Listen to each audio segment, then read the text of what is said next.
It's time now for Arkansas Travelers Baseball on FM 101.1 The River. Arkansas Travelers Baseball is sponsored by Miller Lite, Sonic Drive-In, BC Powder, Coca-Cola, the Arkansas Prostate Cancer Foundation, and ITT Technical Institute.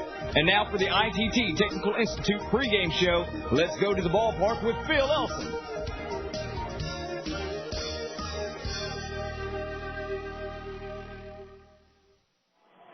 Welcome back, everyone, to Frisco, Texas, here at the Dr. Pepper 7-Up Ballpark. I'm Steve Marston in for the vacationing Phil Elson.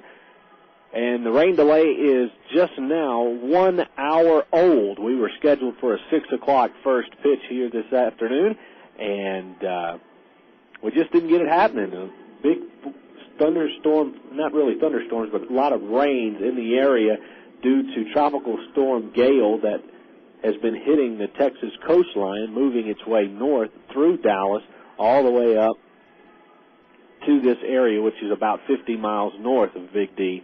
So, actually, it's Tropical Storm Grace, I've been told. But nonetheless, it is a weather forecast that does not look promising for 9 innings of baseball tonight, as I'm looking at a color weather radar, as the area is completely covered in green, and there's some more, looks like heavier dark green and yellow precipitation on the way this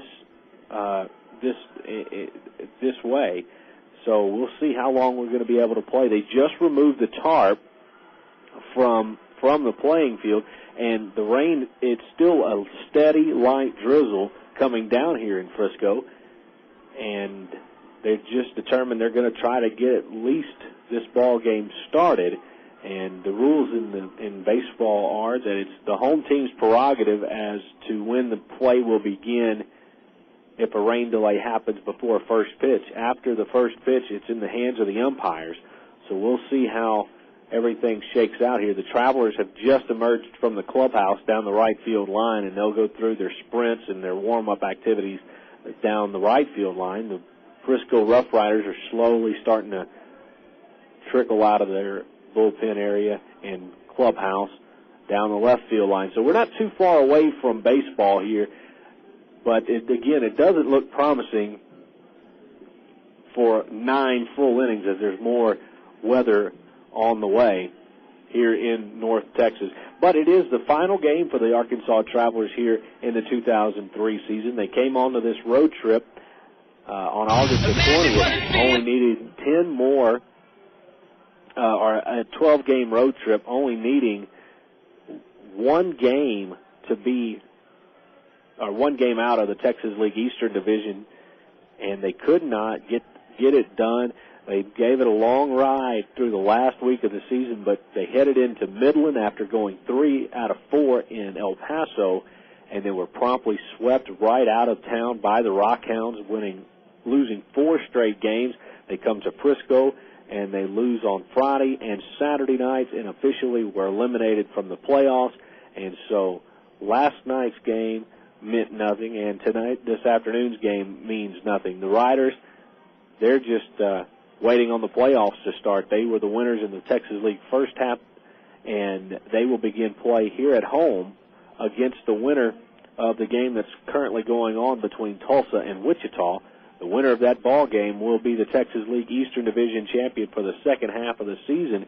It's come down to a 1-game season between those two teams, and they're playing a doubleheader right now. We'll be updating you on that game and let you know how that's going along in just a little while here on the ITT Technical Institute pregame show. We should have a pretty dandy pitching matchup. Bobby Jenks will take the hill for the Travelers. He of the 100-mile-an-hour fastball, and really is the only Traveler that has a shot at being a part of the 40-man roster for the Anaheim Angels when the call-ups happen beginning tomorrow.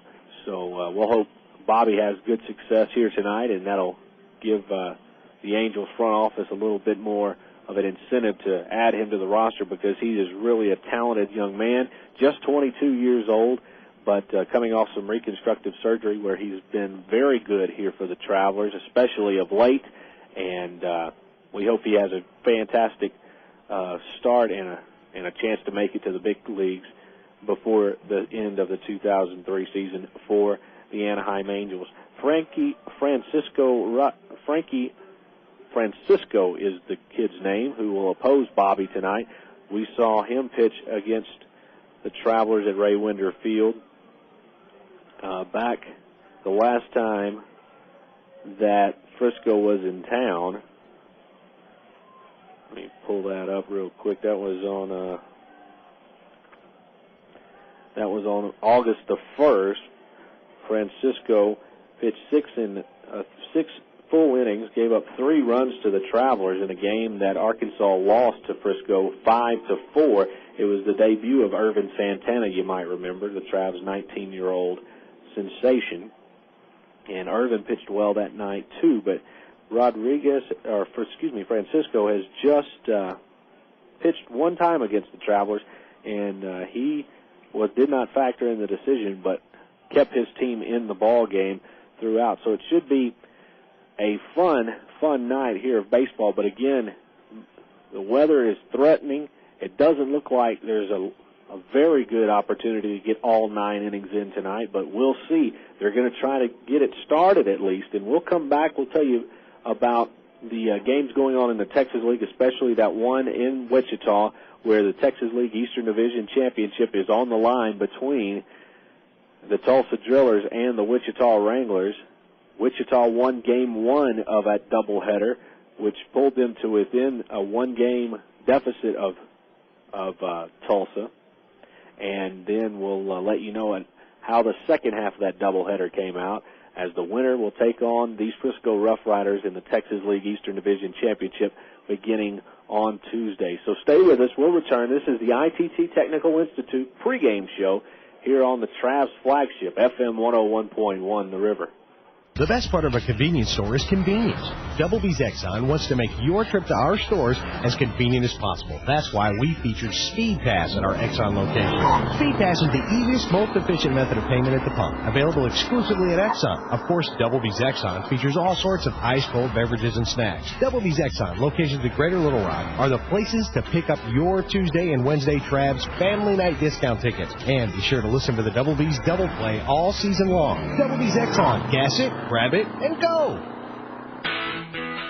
Hollywood Sports and Memorabilia specializes in autographed collectibles from the worlds of baseball, football, basketball, movies, and music. Memorabilia signed by the likes of Joe Montana, Mickey Mantle, Ted Williams, John Wayne, Marilyn Monroe, Elvis, Britney Spears, and the Beatles. And remember, everything sold at Hollywood Sports and Memorabilia is 100% authentic or guaranteed.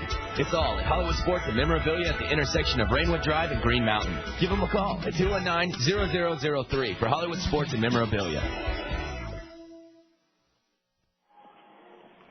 Travelers Baseball returns here on FM 101.1 The River and our flagship, www.travs.com. We're still in a rain delay. The game has not officially begun yet, but the rain delay is now 68 minutes old and will continue for at least another, probably 10 or so minutes as the grounds crew is hurriedly trying to get the field marked and rake out some of the debris and put some quick dry onto the field and try to dry this place up as much as possible in as quick as time in an efficient manner as possible. So we're not too terribly far away from baseball.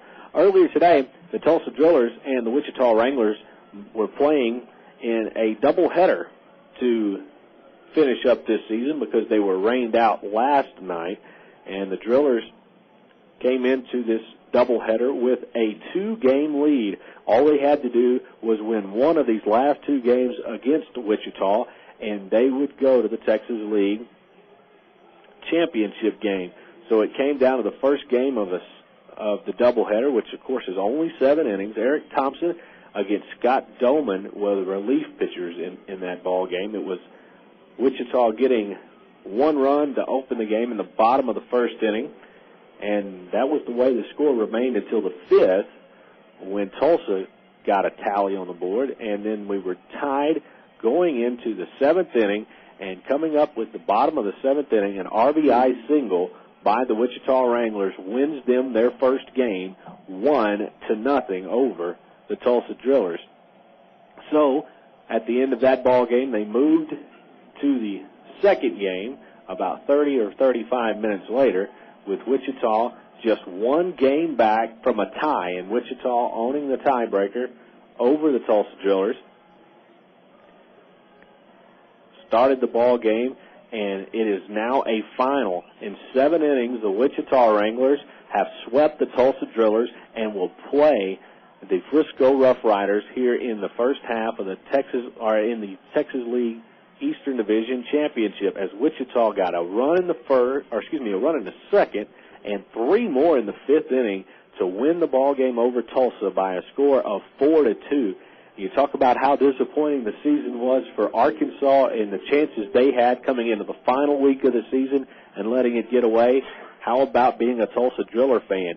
They come down to the final day of the season playing 2, only needing a single victory. Just a split would have won them the Texas League Eastern Division Championship and punched their ticket for the playoffs, but they get swept on the road in Wichita, and it was now set up. We can tell you what the playoffs are going to be. It is going to be Wichita coming in to Frisco beginning on Tuesday evening for Game 1 of a 5-game best-of-5 series for the Texas League Eastern Division Championship, while over in the West, the San Antonio Missions long ago clinched the second-half title, and they will be getting the week off before playing the winner of Wichita and Frisco for the Texas League 2003 Championship. So an exciting day in our Texas League, with the Wichita Wranglers providing late pennant race heroics, winning 2 games on a day where they absolutely had no room for error, and they come out and they are the second half Texas League Eastern Division champions. So congratulations to Keith Bodie and all those Wranglers, as they were destined at the beginning of the year to be picked last in the division and have a lot of rookies and a lot of young kids on the team that have never played in higher than high A level, and yet they come out and they took their lumps in the first half of the year, got better, and got some replacements as well, and they are now the second half champions, winning in thrilling fashion today, taking 2 straight from the Drillers to ensure their playoff championship. Wow, what a afternoon we've already had. We are in a rain delay here at the Dr. Pepper 7-Up ballpark in Frisco, Texas. We were scheduled for a 6 o'clock first pitch, but we have not had the first ball put in play as of yet, but we will be getting to it. We're just about ready, as we're just approaching a quarter after the hour, and the Travelers and Frisco RoughRiders are on opposite ends of the outfield, going through their stretches and their warm-ups. We should be getting to play ball very, very soon. I would imagine the managers, Tim Ireland and Tyrone Boykin, will be exchanging the lineup cards within the next 10 minutes or so. So we'll have baseball for you here on a wet, rainy, drizzly afternoon here in north central Texas. Stay with us. We'll come back on the ITT Technical Institute Travs pregame show. We'll have a look at our starting pitchers more in depth, and then get ready for the first pitch between Arkansas and Frisco on the final day of the 2003 Texas League season here on FM 101.1 The River. Sundays are sin tonight and repent tomorrow at Banana Joe's Island Party, Little Rock's newest nightclub located downtown in the River Market. Sunday Sin Night features $2 domestic beer, contest featuring color TV giveaways, and a free buffet from 9 until 11 p.m. when you sign up for a Sin card. Plus other specials on Monday, Tuesday, and Wednesday nights. Banana Joe's any night of the week at 300 President Clinton Avenue in the River Market. Hello? I've got good news. What? My Aristotle internet bill is only $5.50 this month. Last month it was only $7. And that's your good news? Uh-huh. With Aristotle, you only pay for the time you spend online at the rate of 50 cents an hour. How much time do you spend on the internet? Well, I bet you'd save money with Aristotle, too. I probably would. Okay, bye. Oh, yeah, also, I'm getting married. Good news should be shared with good friends. Sign up for Aristotle Internet at www.aristotle.net. Sports is fun, but it's just a game. Your life, on the other hand, needs a little more serious game plan. Like preparation for a career in today's growing technical fields. That's why ITT Technical Institute offers associate's degree programs in areas like electronics, computer drafting and design, and information technology. The skills and knowledge taught are in technical areas that can have practical value in the workplace. For more information on ITT Tech, call 565-5550 today. Or find us on the web at itt-tech.edu. All right, welcome back to a drizzly, wet Dr. Pepper 7-Up ballpark here in Frisco, Texas, everyone. I'm Steve Marston, the voice of the Travelers. Phil Elson is away for the final game of this season. I hope you'll stay with me through the rest of tonight. We are in a rain delay, although we have not officially started the ball game as of yet. As a matter of fact, the umpiring crew just now making their way onto the field here at this wonderful, wonderful facility. We do look like one change has been made already. Frankie Francisco was originally scheduled to be the starter for the Frisco RoughRiders, but yet they've got a man warming up in the bullpen. Travis Hughes, who is one of their long relievers, looks like he is going to make a start instead. A lot of times you see that happening with teams in a rain delay. A pitcher will get warm, get loose for the beginning of the ball game, and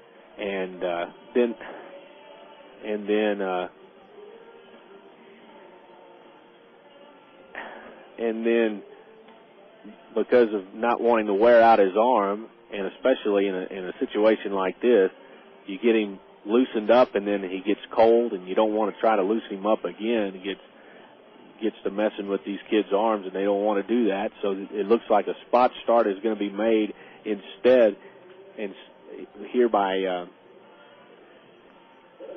Travis Hughes instead of Frankie Francisco. I would imagine another reason is because Francisco could be used as a member of the starting rotation in the playoffs that Frisco is going to be getting into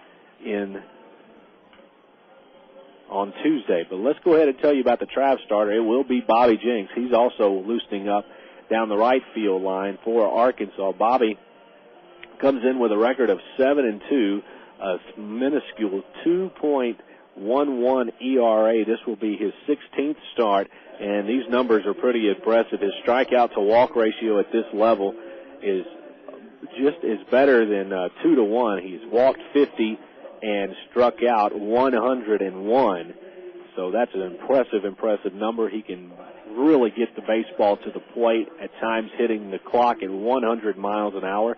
As a matter of fact, his last game at Ray Winder Field that he pitched, he hit the 3-numeral mark as deep as into the 7th inning. So this guy has got a lot of talent, and he's able to change speeds, makes his fastball look even that much faster. So Bobby is going to make the start. He's a 6'3", 240-pound right-hander from Mission Hills, California.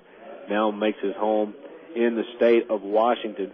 So Bobby will be taking the hill for Arkansas, and again, just look for nothing but dominance. He's a power pitcher, and he's going to get his strikeouts, and he's not going to walk anybody. He's a very, very controlled type guy that can just rear back and throw it, but also can, as I mentioned, change speeds with the best of them.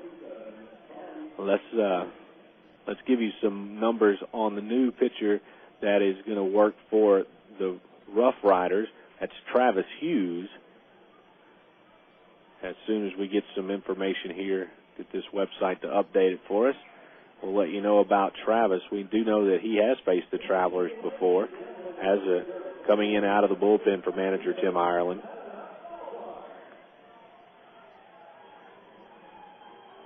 And Hughes, again, is making a spot appearance in favor of Frankie Francisco, who originally was scheduled to start this game, but because of the rain and probably the playoffs coming up also has a factor into the decision that he has been scratched. We have not heard of anything about him being injured, but nonetheless, it will be Travis Hughes going to the mound for the Frisco RoughRiders. And Travis is a big right-handed pitcher. He doesn't have anything real special as far as being able to throw the ball, especially like Bobby Jenks is able to, but he can change speeds pretty well. He's a 6'5", 230-pounder from Newton, Kansas, now lives in Beaver City, Nebraska, and he's got a record of 4-8, a 5.05 ERA. This will be his 24th appearance, and here are the rest of the numbers on him. He's given up 47 runs. His walk to strikeout ratio is not too bad. It's 25 walks to 58 strikeouts and just about 73 innings pitched. So he's a reliever who has been able to handle and go about 3 to 4 innings at least in his in each of his relief appearances. But don't look for him to be able to go much more past about 4 or 5. So it will be a bullpen game for manager Tim Ireland of the Frisco RoughRiders, and hopefully the Travelers can able to get on a relief pitcher making the start and get into that bullpen a little bit more quick than the Riders would like to have happen. Especially, it's not going to take a whole lot with Bobby Jenks on the mound, you wouldn't imagine. Just a couple of runs should just about be all that Bobby would need. But, again, we are in a rain delay. That is now close to an hour and a half old, but the umpires are out on the field. The players have finished their stretches and headed to the dugout and are being introduced now to this crowd that has gathered, that are braving the conditions and the elements here. Lots of umbrellas still open all the way around this ballpark.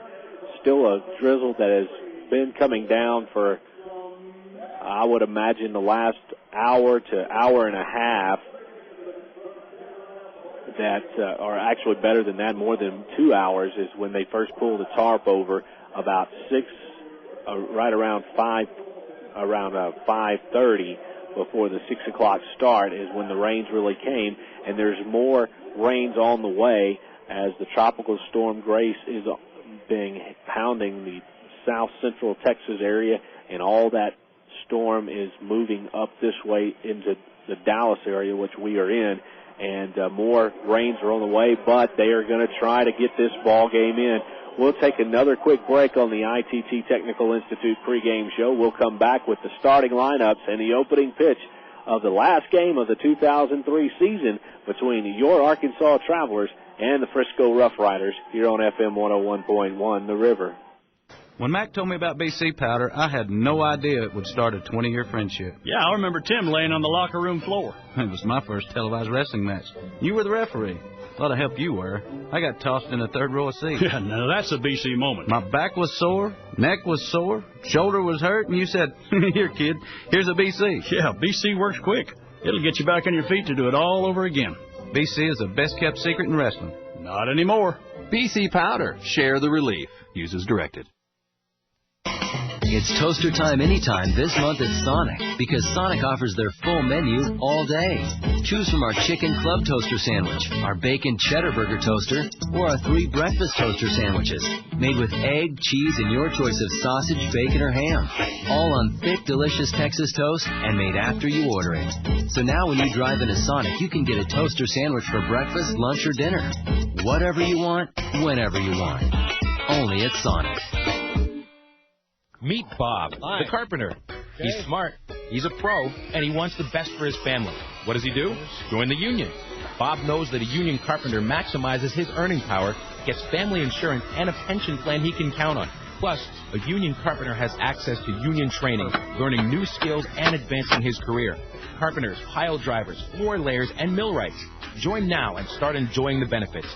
Call the Arkansas Regional Council of Carpenters at 501-568-2500 for more information.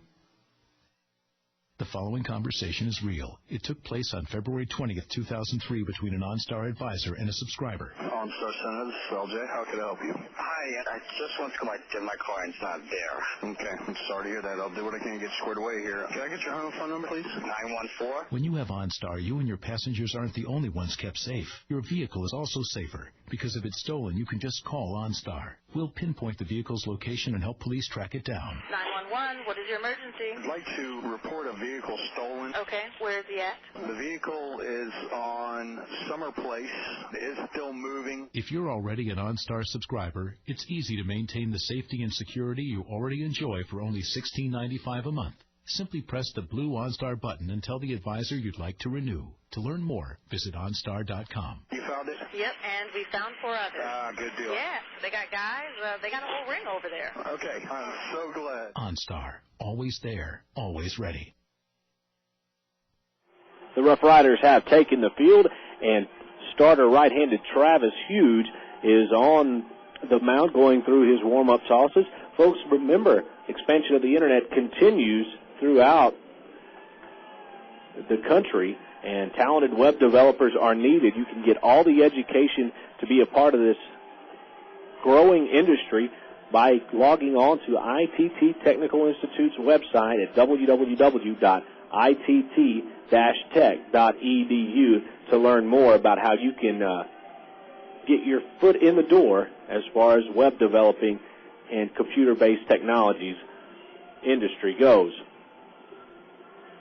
Again, Travis Hughes is going to be the starting pitcher here in place of Frankie Francisco, who, for whatever reason, we do not know, but has been lifted from the start. I would imagine, as he is a member of the starting rotation for manager Tim Ireland, that he will be waited on and used for the playoffs, but that's just speculation. All we know is that it will be a spot start made by Hughes. Here are the batting lineups for the Arkansas Travelers. Kenny James leads off in center field. Casey Smith is at second, hitting second. Jeff Mathis is the catcher, hitting third. And they will lead things off against Hughes here in the first inning as Kenny, the switch-hitting center fielder, stands in from the left side of the box, swings at the first pitch, foul territory, left side, and it will reach the seats out of play. And we're underway at 7:27 on a Sunday evening, a rain delay of 1 hour and 27 minutes before we could get things underway here. And there appears to be more bad weather on the way, so hopefully these teams can get as much baseball in as they possibly can. Hughes ready to deliver the 0-1 pitch, and again Kenny fouls it off left side, and a fan tries to make a catch from one of the suites over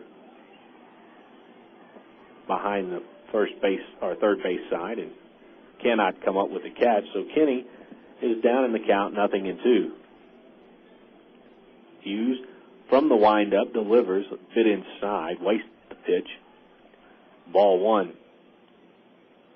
In the Travelers breaking their 6-game losing streak last night with a 5-2 victory over these Frisco Rough Riders, as Kenny looks at the 1-2 pitch at just a little bit high, and it's 2 balls and 2 strikes. Rich Fisher pitched a dandy of a ball game, 5 innings, gave up just 2 runs, and that came on 1 swing to Andrew Beinbrink in the 3rd inning as Kenny fouls another one off to stay alive at 2 balls and 2 strikes.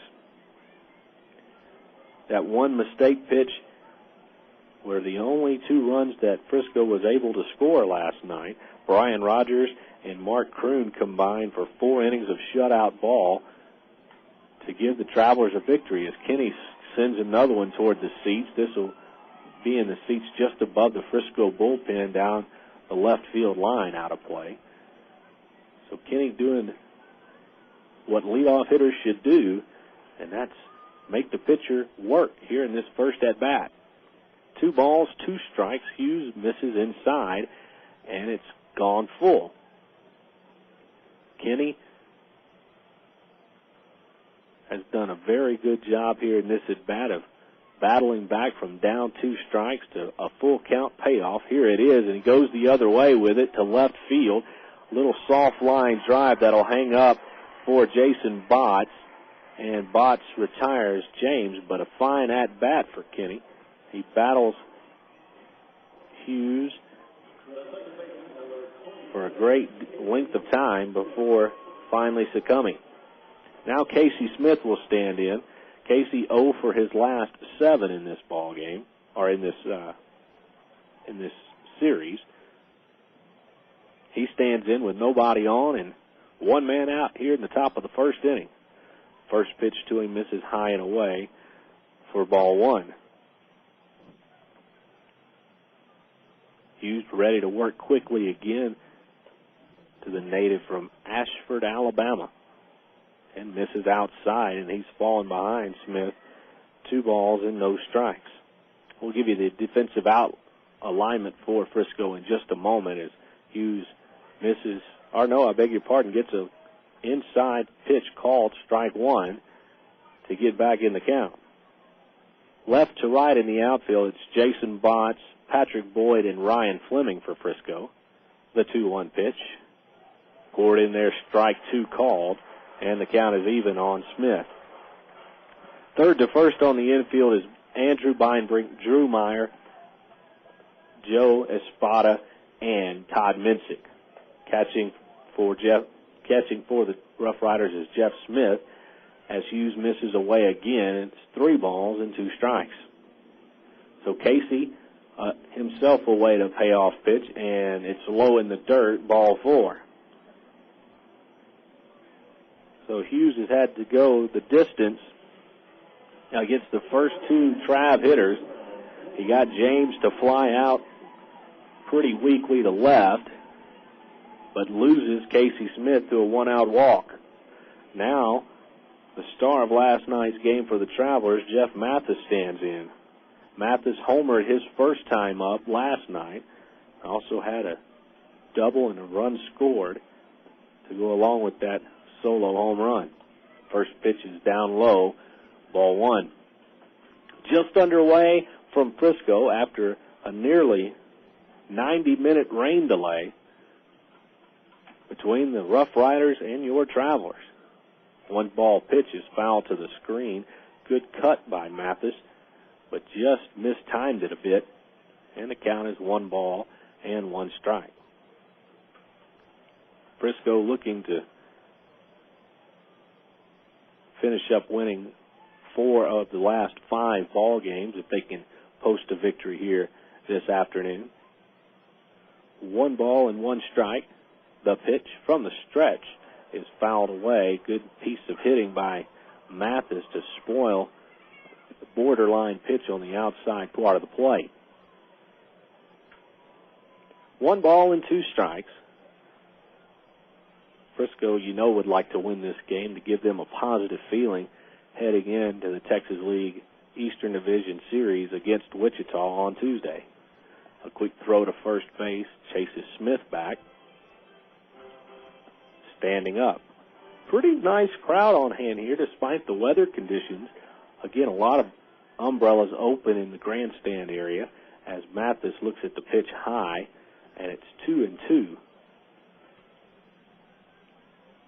One thing about this ballpark is there is no protective roof or covering whatsoever. You can get underneath a little bit of a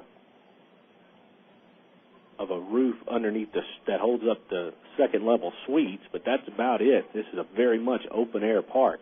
As Hughes misses high and away to Mathis, it's 3 balls and 1 strike. 3-2. Another full count pitch going to be made by Travis Hughes. Here goes the runner, and it's lifted in the air, high, foul territory, third base side near the dugout, and will bounce on top of the roof of the Frisco dugout, out of play. So Mathis stays alive. It's going to be very hard to judge these fly balls with a very dark, low sky. When they get up in the atmosphere, it's going to be hard to tell where they're at. But the sun has not yet gone down, but it will be in about 20 or so minutes. There goes Smith again. The 3-2 is fouled off the other way. It'll reach the Travelers bullpen area down on the right field line. A nice catch by a fan in a slicker suit out there. Brought his glove to the ball game. Nice catch. But again, these Traveler hitters are being able to see everything Travis Hughes has to offer.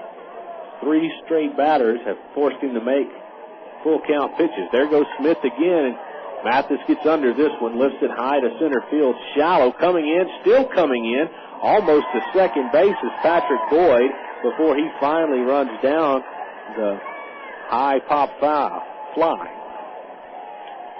So Mathis is retired. There's 2 away, and that'll bring in Mike O'Keefe. O'Keefe was ejected from last night's ball game in the 5th inning after clutching a called 3rd strike. He's 0 for his last 6 against the Rough Riders, and he'll stand in with a man on and 2 away here in the 1st inning. O'Keefe, a left-handed batter, Hughes from the stretch. Breaking pitch and a beauty gets Mike out in front. Strike 1.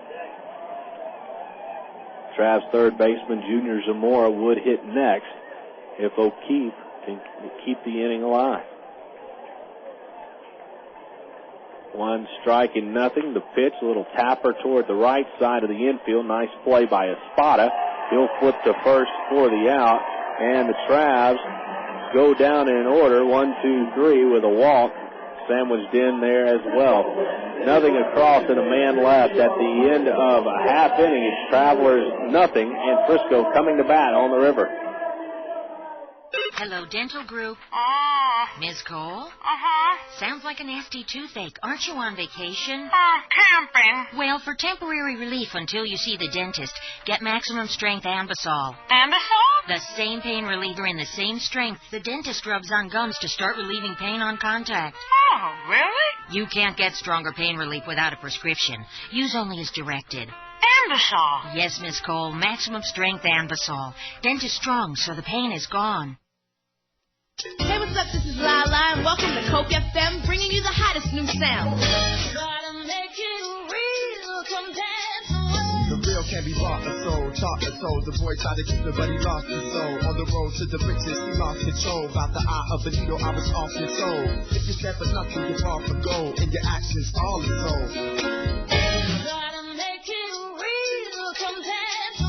This is Lala at Coke FM, keeping it real with the full taste of Coca-Cola. You got an appetite, a taste that you can savor, something different tonight, irresistible flavor. Chicken on the barbie and fish of the day, the Outback Grillers will blow you away. Outback Steakhouse, it's just right. Outback Steakhouse. No rules, just right. The Electric Cowboy is open Wednesday through Sunday at 7:30. Wednesday, Ladies Night. All ladies entering before 10 receive a $5 cash gift, plus dance lessons and a 9-ball pool tourney. Thursday features crazy cash game, dance lessons, and specials on pitchers and long necks. Friday night has special long necks until midnight, and Saturday's early bird long neck special lasts until 9:30. Then we wrap it up Sunday with an 8-ball pool tourney and $50 cash to the best karaoke singer. The Electric Cowboy off I-30 at the Chico Road exit. Drew Meyer begins things against Travelers power pitcher Bobby Jenks. Here in the bottom of the 1st inning, the Travelers did not get on the scoreboard, and Meyer will lead off here in the home half of the 1st inning. The right-hander delivers, big fastball. Actually, it was a slider that hit the front of the plate for ball 1.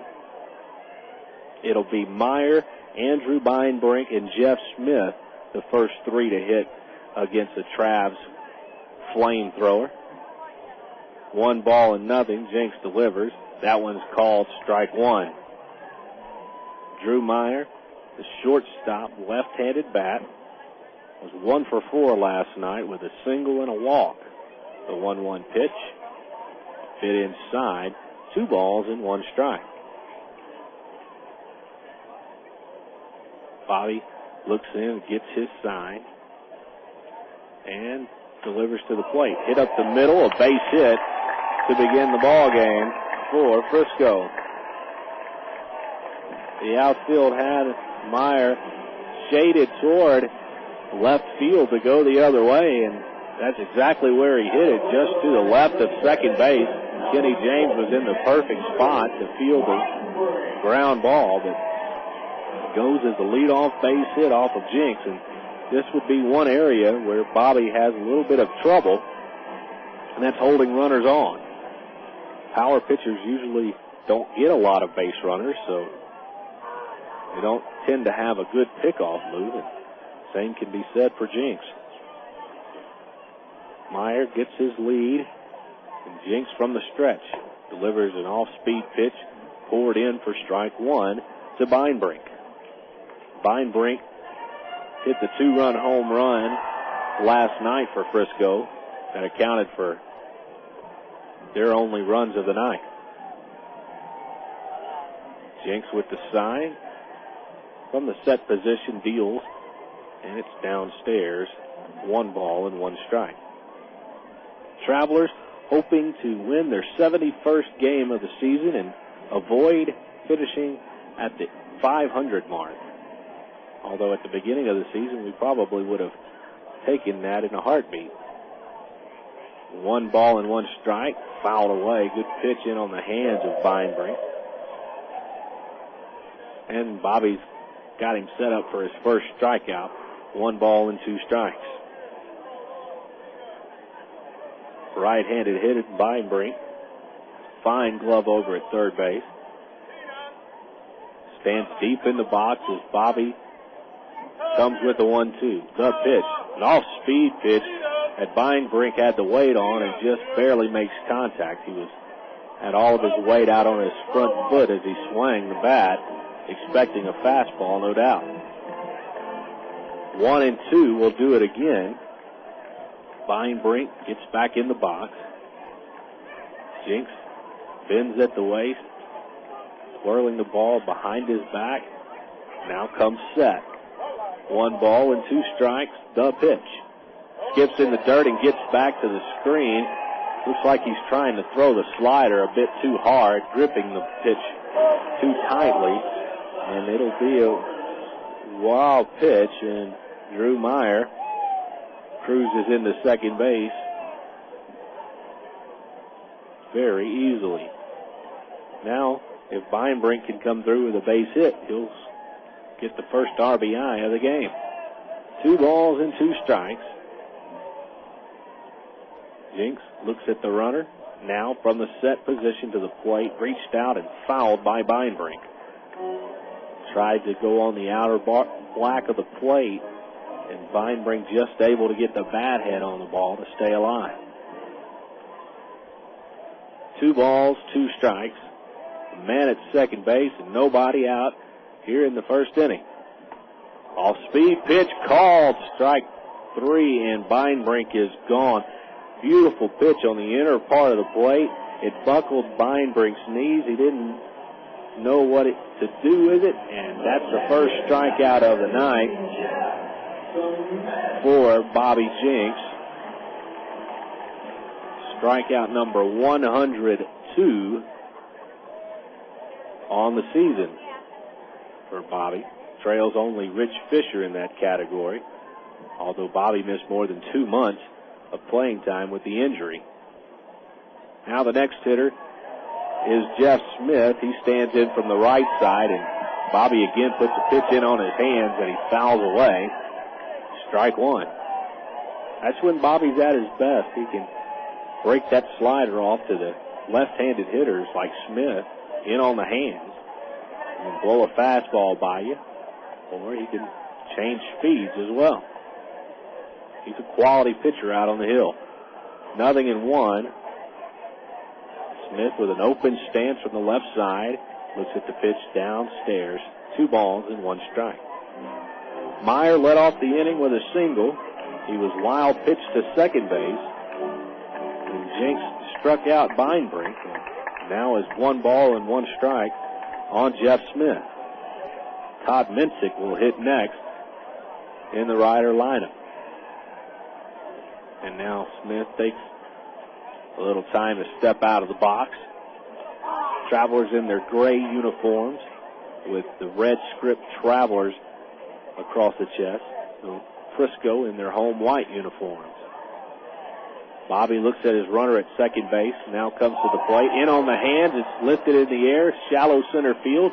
Kenny James played him perfectly, came in and made a catch one-handed about waist high to retire Smith. For the second out of the inning, and that'll bring up Todd Minsick.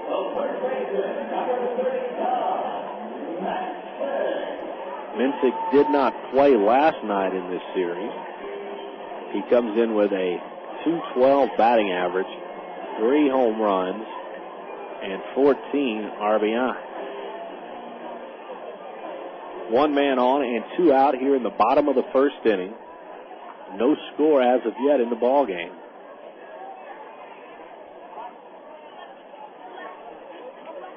Travelers have Minsick played a step to left center field in the outfield. And Casey Smith is on the lip of the outfield grass at second base. Now, a quick word. Jeff Mathis, the Travs catcher, goes out to talk with Bobby. A lot of times, pitchers and catchers will change the sequence of signs when you have a runner at second base, because obviously he can look right in and see what the signals are. So Mathis and Jinks on the same page, hopefully. And Bobby delivers the first pitch of the at-bat. Downstairs, ball 1.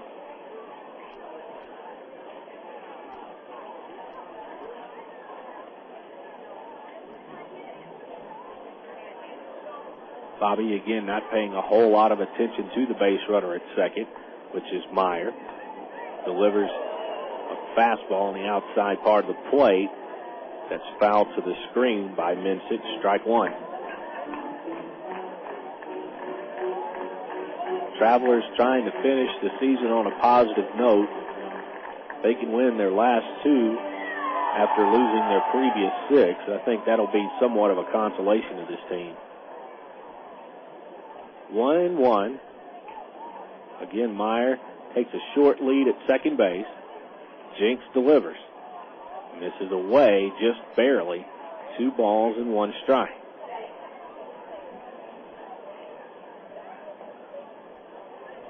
Jason Botts, the left fielder, is on deck if Minsick can keep the inning alive for the RoughRiders. Jinks appears at the runner at second. From the set position comes home, and this one's fouled away off the end of the bat towards the seats and gets out of play. Strike 2. Have a sound effect that the PA guys play here. Whenever a foul ball comes straight back this way, they have a car alarm sound effect as if the ball somehow made it into the parking lot, which is a great distance from where we're at right now. 2-2 to Todd Minsick. Bobby looking for his second strikeout of the first inning. Winds and delivers, misses inside, and the ball gets away from Mathis to the screen. It'll be the second wild pitch of the inning, and Meyer moves up another 90 feet to third base. Again, you can see, because of the damp conditions of this field, exactly where those 2 wild pitches skipped in front of the plate. There's an indentation in the sand, and they're a good distance in front of the home plate, probably 3 to 4 feet. So Bobby's not given Jeff Mathis a chance on these pitches. Full count now to Minsick, and a called strike 3. Another off-speed pitch, much like he did with Beinbrink. Had him guessing wrong, and Minsick is retired. A single and 2 wild pitches, and 1 man left at the end of 1 inning. No score in Frisco. We'll be back after this on the River.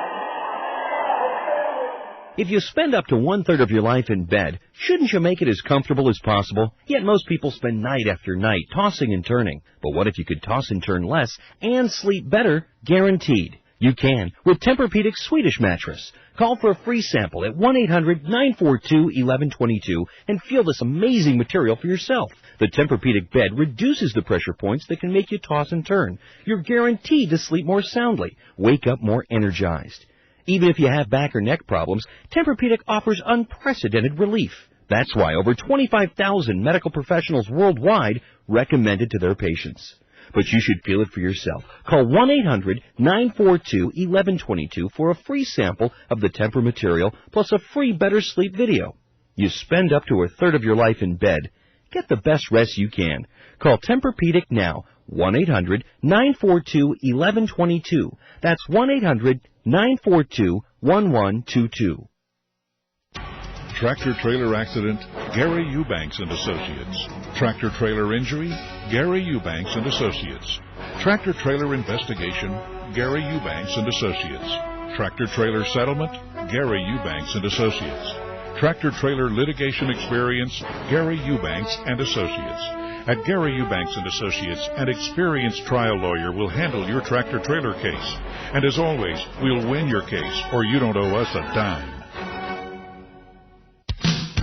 The Trabs and Del Monte have stepped up to the plate to offer you a great seating alternative this season at Ray Winder Field. It's the Del Monte Harvest Food Family Section. This special no smoking, no alcohol area has been set aside to make your family's ballpark experience even more enjoyable.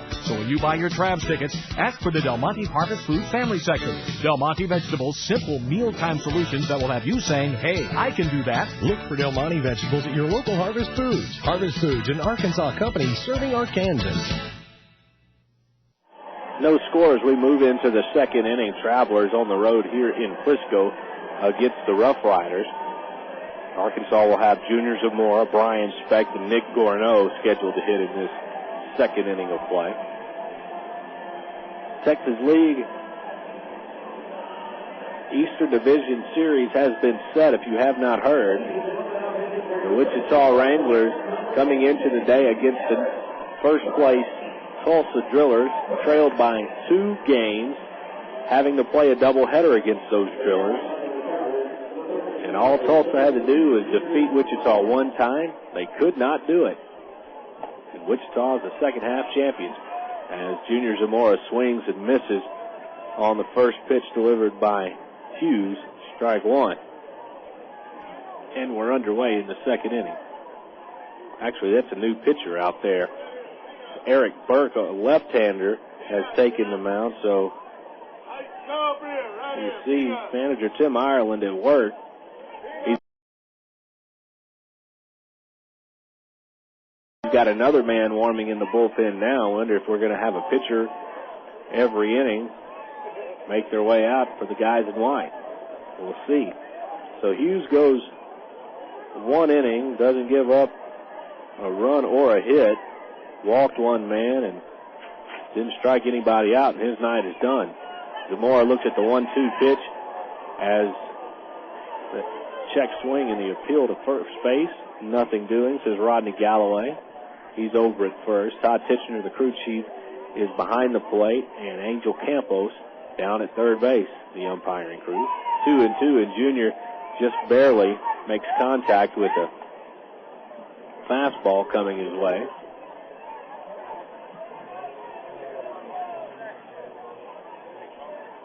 And he stays alive, 2 balls and 2 strikes. The left-hander, Burt, fields, and it's fouled away, out of play, first to keep the at-bat alive. Notes on Burke this year. 67th or 64th appearance, 4-4 record, a 2.23 ERA, 26 walks, 48 hits, 50 strikeouts, and opponents are just batting .229 against the left-hander as he deals and misses outside the junior and has run the count full, 3 balls and 2 strikes. Burke delivers, and it's hit off the end of the bat to left field, and they get down for a base hit. Nice piece of hitting by Junior, fighting off a couple of pitches until he can find one to dunk over first base out in right field. And it's the first Traveler hit of this young ball game. Now Brian Speck will stand in. Brian, a switch hitter, will hit from the right side of the plate against the lefty Burke. Brian was 1 for 4 last night. Now stands in with a man on and nobody out. Burke from the stretch. Swing and a miss by Speck on a breaking pitch. 0-1. Bryan will finish this season as the as the Arkansas Traveler leader in home runs with 14, far and away leading the category, so no matter what should happen today. Bryan squares to bunt, pulls the bat back, and takes it downstairs for ball 1. Looking down into the Frisco bullpen, seeing if there's anybody else loosening up, and it looks like there is. Looks like Hayden Gardner may be coming in the third inning as Burke delivers inside, and it's 2 balls and 1 strike to Brian Speck. We're in the second inning, no score. Travelers have a man on as Burke, the left-hander, kicks and deals, and it's fouled away to the screen, and the count goes to 2 balls and 2 strikes.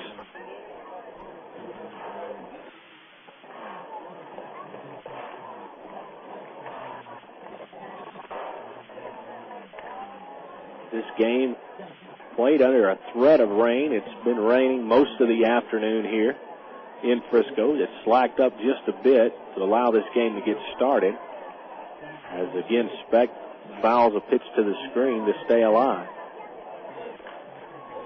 It began raining early this morning, then kind of slacked off and rained about 5:15 or 5:30 and forced the grounds crew to pull the tarp over the field and delayed the start of our game by almost 90 minutes. We were scheduled to get underway at 6. We wound up getting underway at 7:27. Speck again fouls a pitch to the screen, and he's battling Burke here in this at-bat.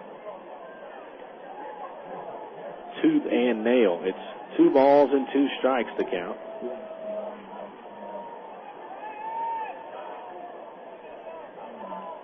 Speck climbs back in from the left side, the right side, as Zamora gets his lead at first base, and Bryan dunks one high, a shallow fly ball in the second baseman. Espada is there to put it away. It looked like it might get over his head, but Espada started back and then was able to put out the shallow fly very, very easily. That's the first out of the inning, and Nick Gorneau will stand in. Gorneau had a double last night in the Travelers' 8th inning to score the first of 3 runs they would score in breaking that game open last night. So first pitch to him is hit high in the air to center field, but not very deep at all. Patrick Boyd back, now comes in a few steps in the left center field and puts it away with a one-hand squeeze. And that's 2 men gone as Zamora retreats back to first base. He's been standing there since he led off the inning with a little dunk single into shallow right field. He's then watched Speck and Gorneau fly out, and now Brent Del Chiaro, Trav's designated hitter, stands in. Brent hit a triple last night that scored Gorneau in that 8th inning.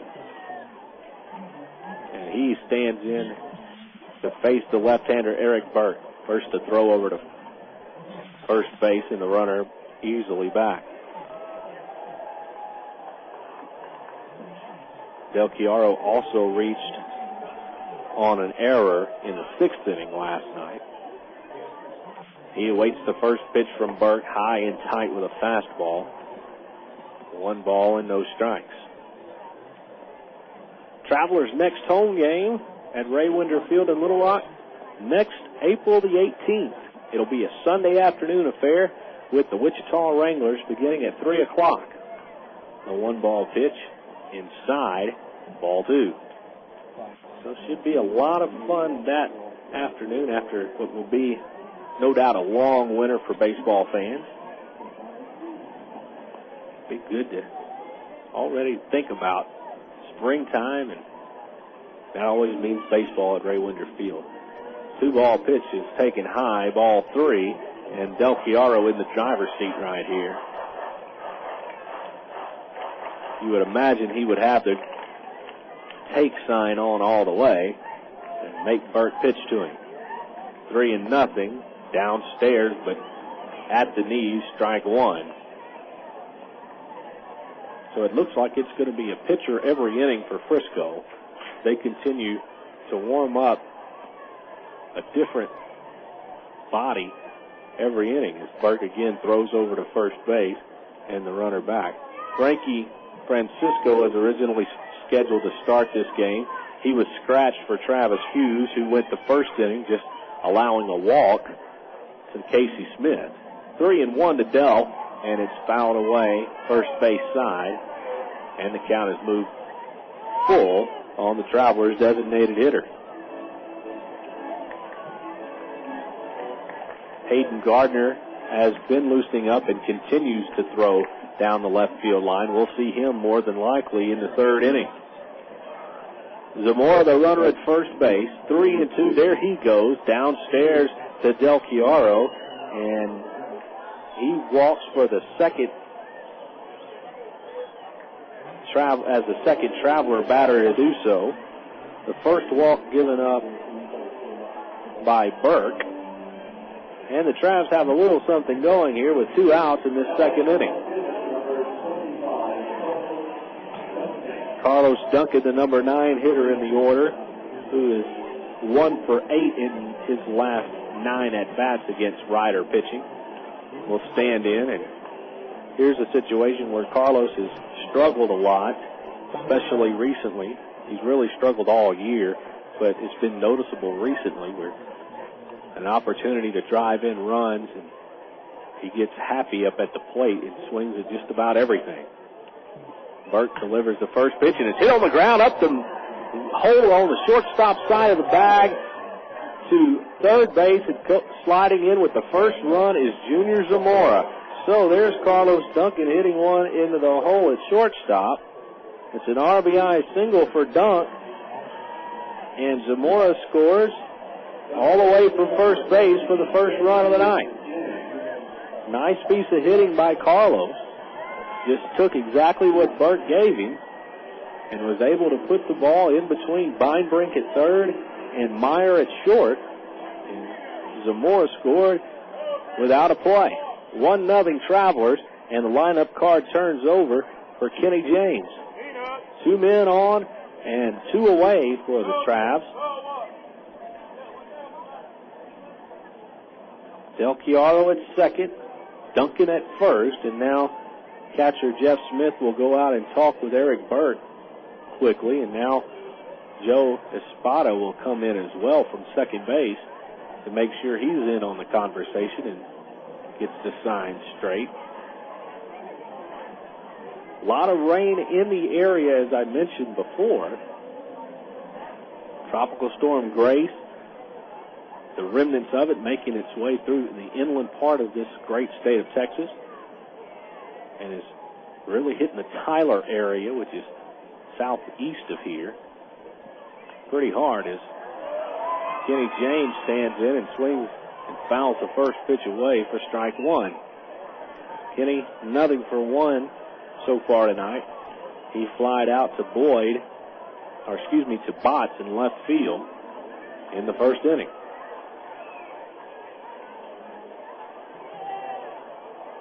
That rain from Tyler should be on its way to this area just as we speak. As Kenny swings at the next one, lifts it shallow in the air to center field, rounding third base and heading home is Del Chiaro, and sliding in safely at third is Carlos Duncan. It's an RBI single for Kenny James. So a nice piece of hitting by James. Scores the second Traveler run of the night and has put runners on the corners with 2 men out for Casey Smith.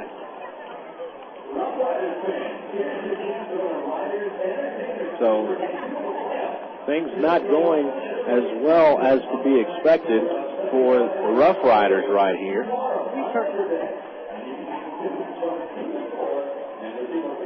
Now there's a quick meeting on the mound between pitching coach Steve Luber and his left-hander Eric Berg, and now that will be broken up by home plate umpire Todd Titchener, as the Travelers have broke off for 2 runs right here and threatening for more here in this second inning. Zamora led things off with a single. Then Specht and Gourneau respectively flied out. A walk to Del Chiaro. Then an RBI single from Duncan. Ditto RBI single from James. And that's where we stand. First and third, and 2 men away here in the second inning. Smith ready for the first pitch. It misses downstairs. Ball 1. Casey, the 6th man to bat here in this Travelers second inning. The runners get their leads. Burt from the set position comes home. Casey nubs one foul, third base side. And the count is even at 1 ball and 1 strike.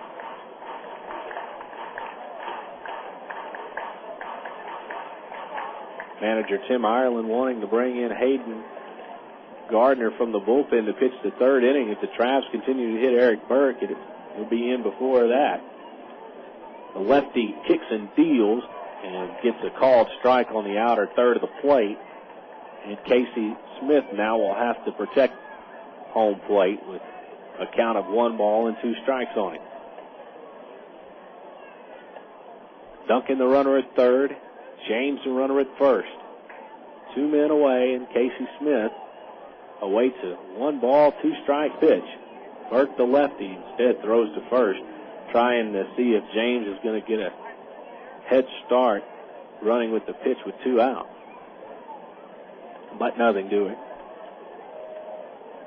He gets back safely. Jeff Mathis waits on deck for the Travelers. Smith ready for the 1-2. Burke delivers. And a called strike 3 ends the inning. But the Travs break on the scoreboard for 2 runs on 3 base hits and 1 walk at the end of an inning and a half. It's Arkansas 2 and Frisco nothing on the river. It's toaster time anytime this month at Sonic, because Sonic offers their full menu all day. Choose from our chicken club toaster sandwich, our bacon cheddar burger toaster, or our 3 breakfast toaster sandwiches. Made with egg, cheese, and your choice of sausage, bacon, or ham. All on thick, delicious Texas toast and made after you order it. So now when you drive into Sonic, you can get a toaster sandwich for breakfast, lunch, or dinner. Whatever you want, whenever you want. Only at Sonic.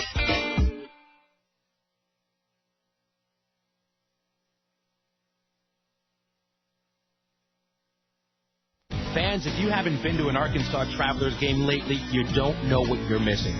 Shed Spread Country Crock invites you and your family to get out and see the Travs. You can bring the whole family for Country Crock Family Thursday. Travelers fans who bring an original cash register receipt showing purchase of any Shed Spread Country Crock product will receive up to 6 free admissions for any Thursday home game. Hurry! This offer ends August 14th. Offer subject to ticket availability. Country Crock. Bring it home.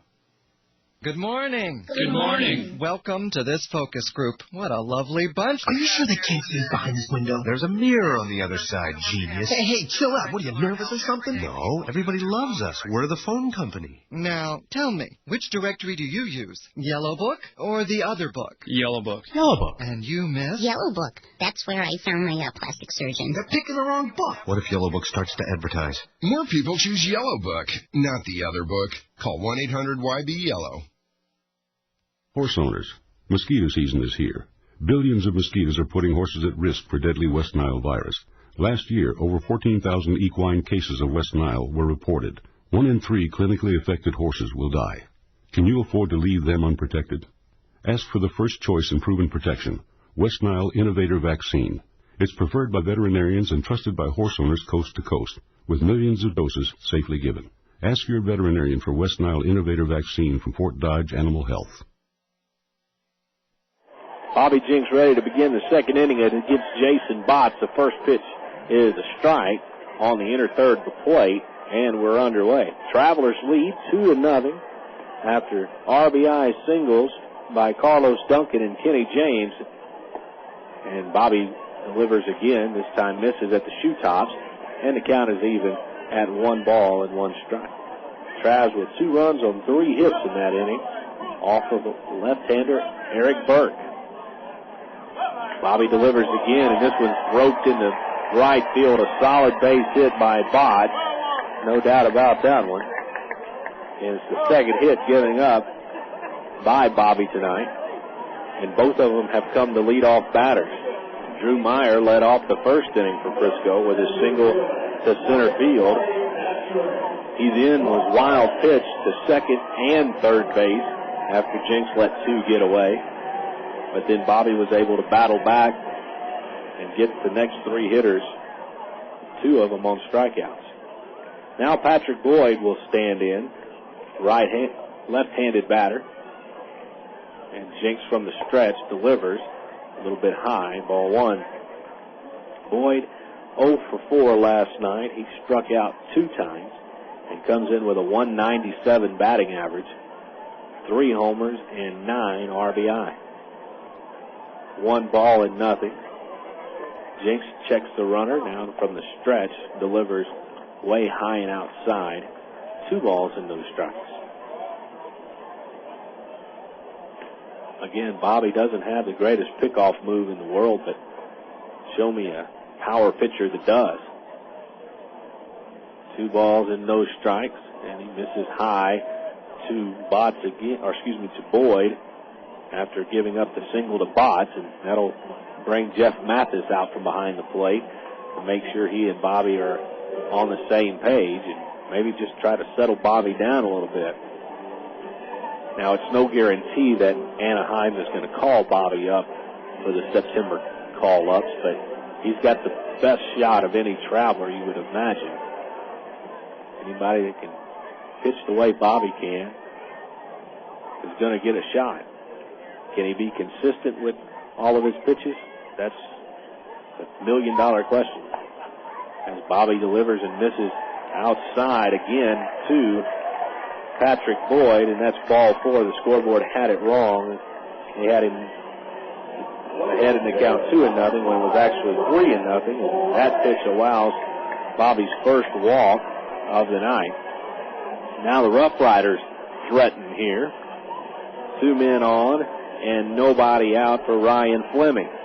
Fleming, another left-handed bat in this lineup for Tim Ireland's Frisco RoughRiders.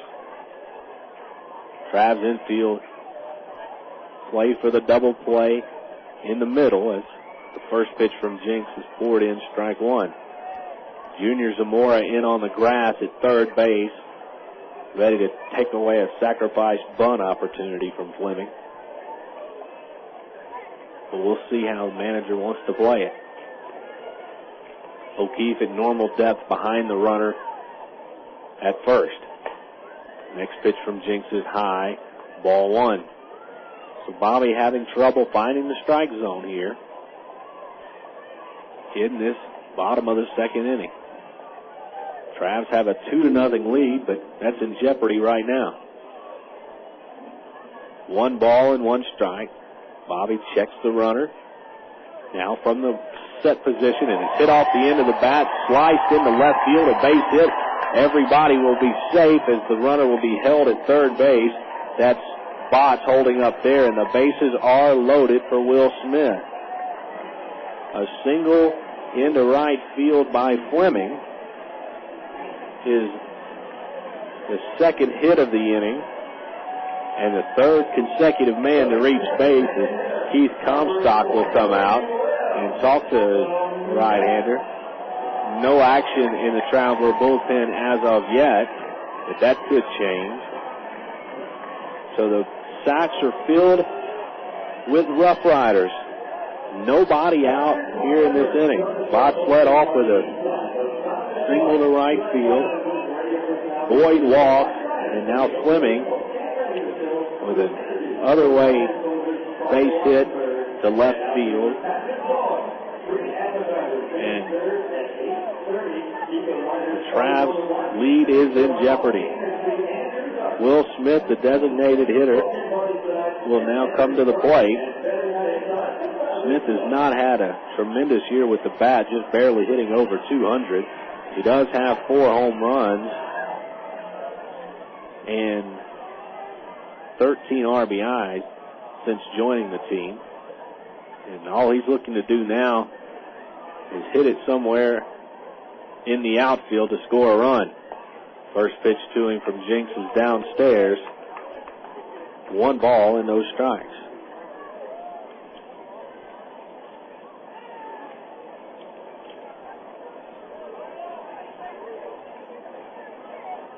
Trouble here brewing for Bobby Jinks. Bases loaded, nobody out. Jinks from the set position comes to the plate and gets Smith to foul it to the third base side seats. It'll drop about 15 rows up, out of play. All the Travelers over on the left side of the infield and outfield giving chase, but well out of play. Now, despite this situation Bobby's in, he's able, if there's anybody able to strike out the side and keep a team from scoring a run with the bases loaded and nobody out, it's this guy on the hill. 1 ball, 1 strike, and he misses away. 2-1.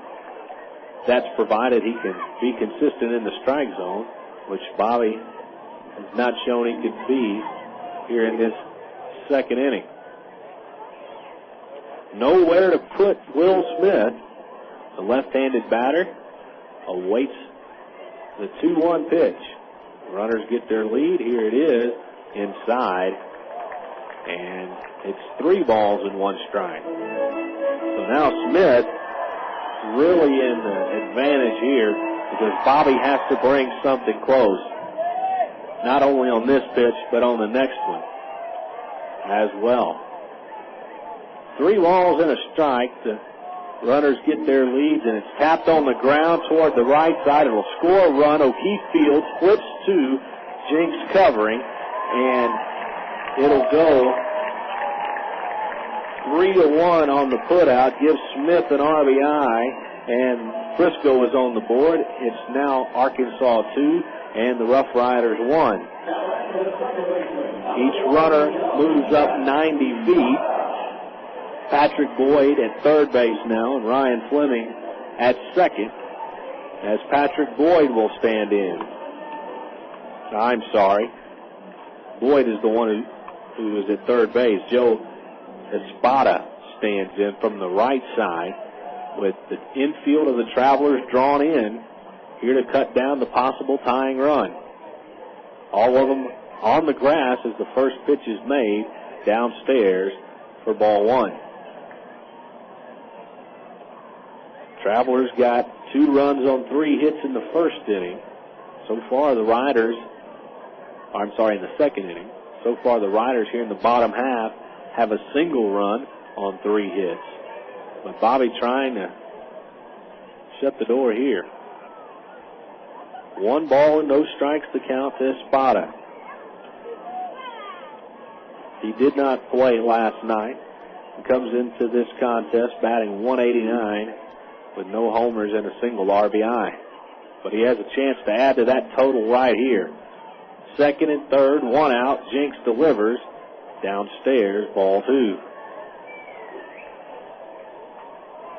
One would guess that the runner at third base would be running on contact. Therefore, the Travs infield playing up on the grass at all 4 positions. Now Jinks comes home with the 2-0 pitch, and it's tapped foul third base side, and the count moves to 2 balls and 1 strike. It would be hard to turn a double play the conventional style, the way the defense is aligned on the infield. So they're coming home with the baseball.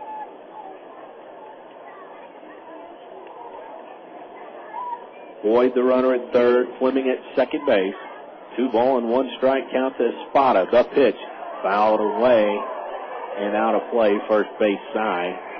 And now the throw from the catcher gets away from Jinks, but right there, Johnny on the spot is Brian Speck. make sure the runners can advance. 2 balls and 2 strikes. Travelers clinging to a 2-1 lead here in the second inning.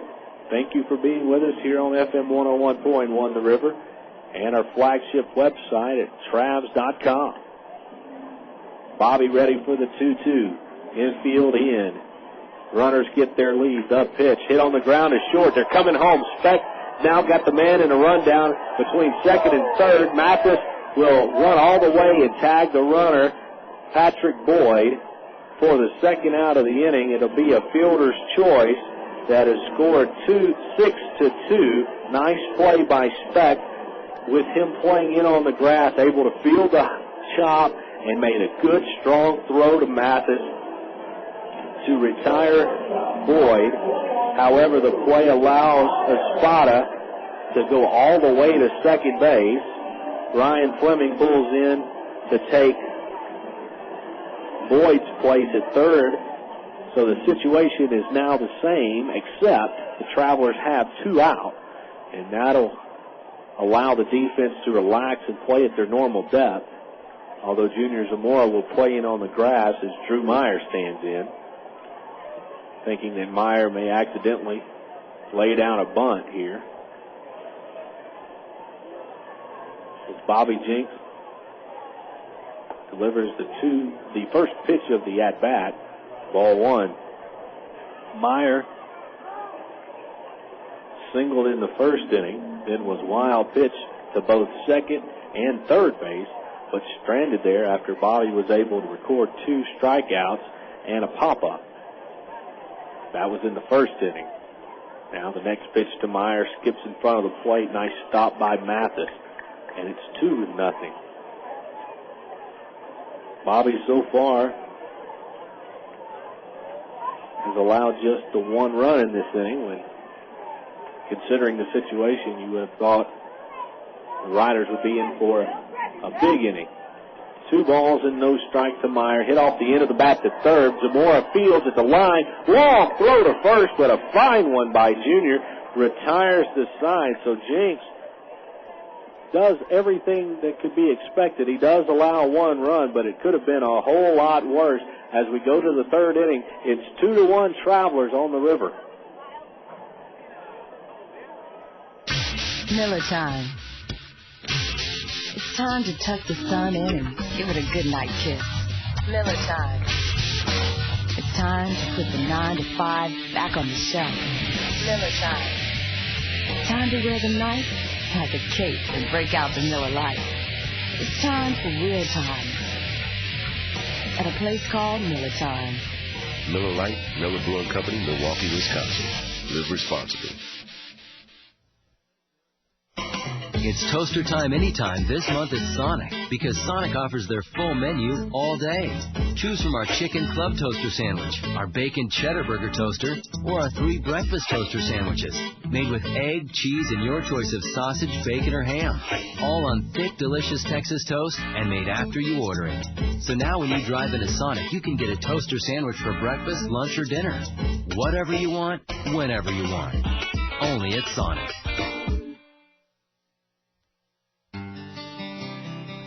Have you tried Maxwell House's freshest coffee ever?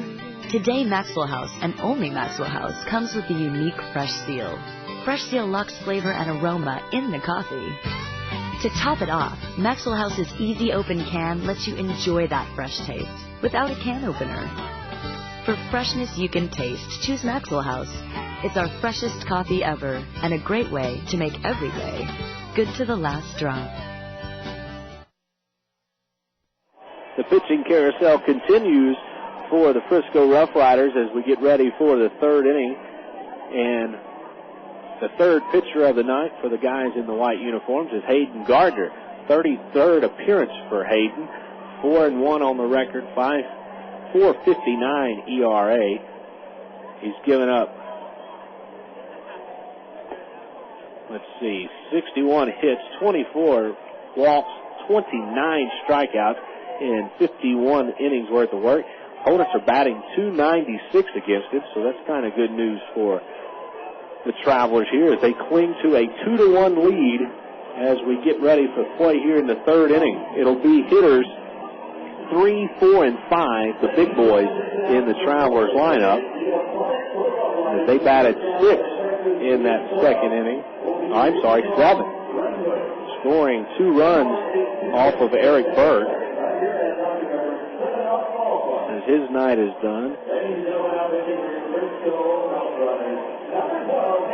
His final line will look like this. 1 inning pitch, 2 runs allowed, 3 hits, 1 walk, and 1 strikeout. As he was on in relief of the starter, Travis Hughes, who just pitched the first inning and gave up 1 walk to Casey Smith. So the third pitcher of the night for Frisco begins the inning with a slider outside to Jeff Mathis, ball 1.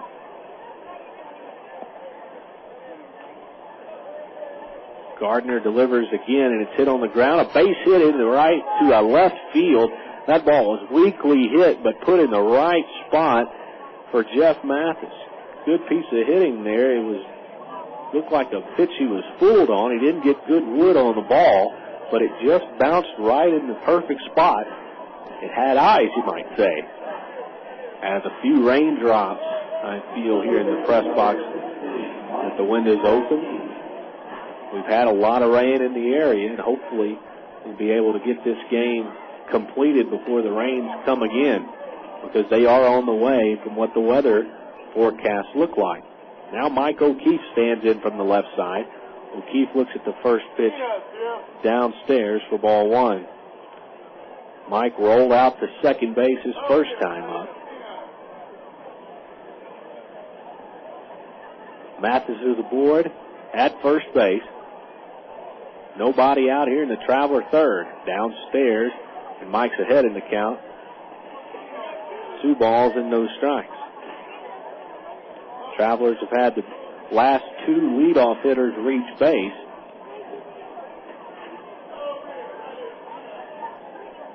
And they look to continue what they started in that 2-run second.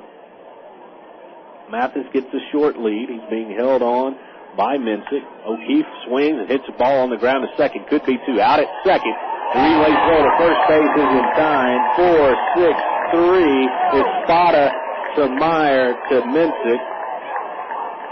And that's a double play. Good turn by Espada.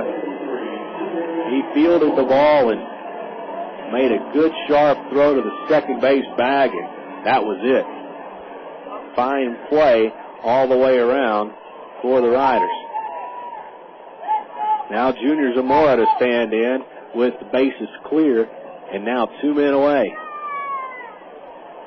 Gardner, the right-hander, overhead wind up to the plate. This is inside, or did it hit him? It did.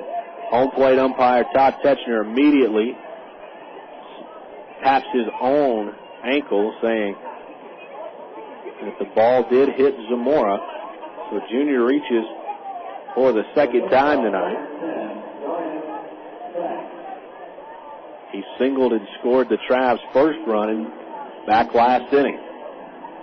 Now Brian Speck will stand in.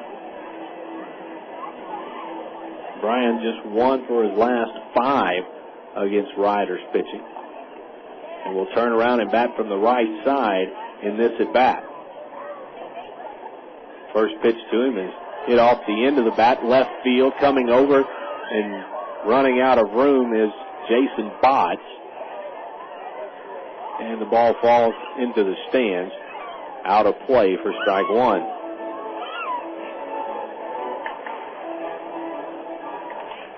Travelers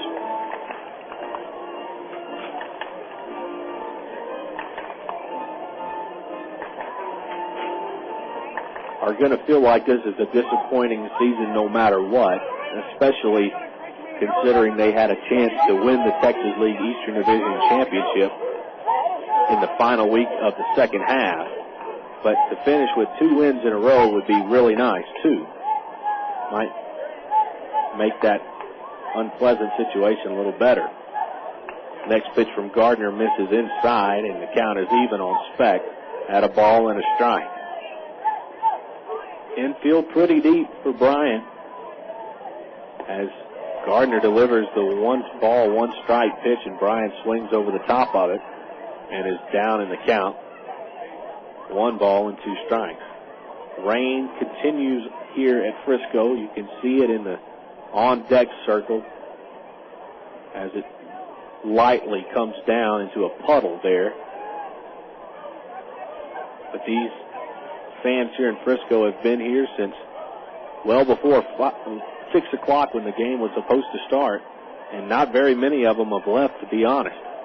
As Gardner again misses outside, and the count is 3-2 on the Travs switch hitting shortstop. Well, the scoreboard says 2-2. We'll see what it is exactly here in just a moment. Zamora gets his lead at first base. There he goes. Bryant check swings and drives it into right field. Zamora around second, heads for third, and will stop there. Bryant just threw the bat head at the ball and was able to get enough on it to drive it into right field. What a great piece of hitting by Speck. He continues the inning for Nick Gorneau with now an insurance run for the Travelers standing at third base. Boy, but Brian looked as if he was really fooled on that pitch from Gardner and literally just took the bat and threw it at the ball and somehow made contact and was able to get enough on the swing to send it into right field. Now Gorneau, he's 0 for 1 tonight. He flied out to center field in the second inning. Men on the corners for the Travelers, 2 out, and Arkansas leading 2-1 as Gorneau cannot hold a swing on the first pitch from Gardner. Strike 1. We're in the third inning. This game delayed more than an hour, almost an hour and a half, because of rain. We got underway at 7:27 this evening. The 1-strike pitch to Gorneau, and he swings over the top of a great slider. Nice pitch. And now Nick has to defend the plate with 2 strikes here in the Traveler third inning. The way the rains came down during that rain delay, we were surprised that we would even play today.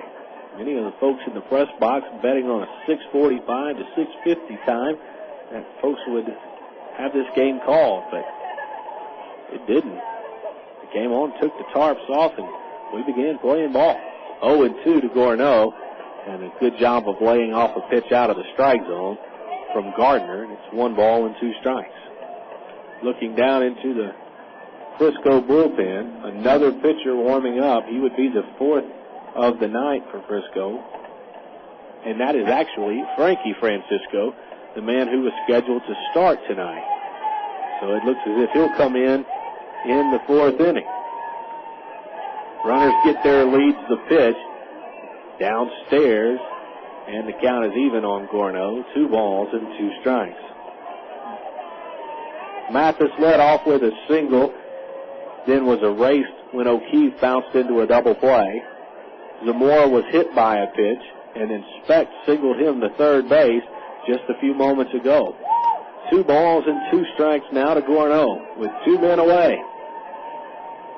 Gardner delivers, and Gorneau slaps it on the ground to third. He'll go the short way. Nice play by Beinbrink to a covering Espada, and that ends the Traveler third inning. We head to the home half next with Arkansas leading 2-1 on the River.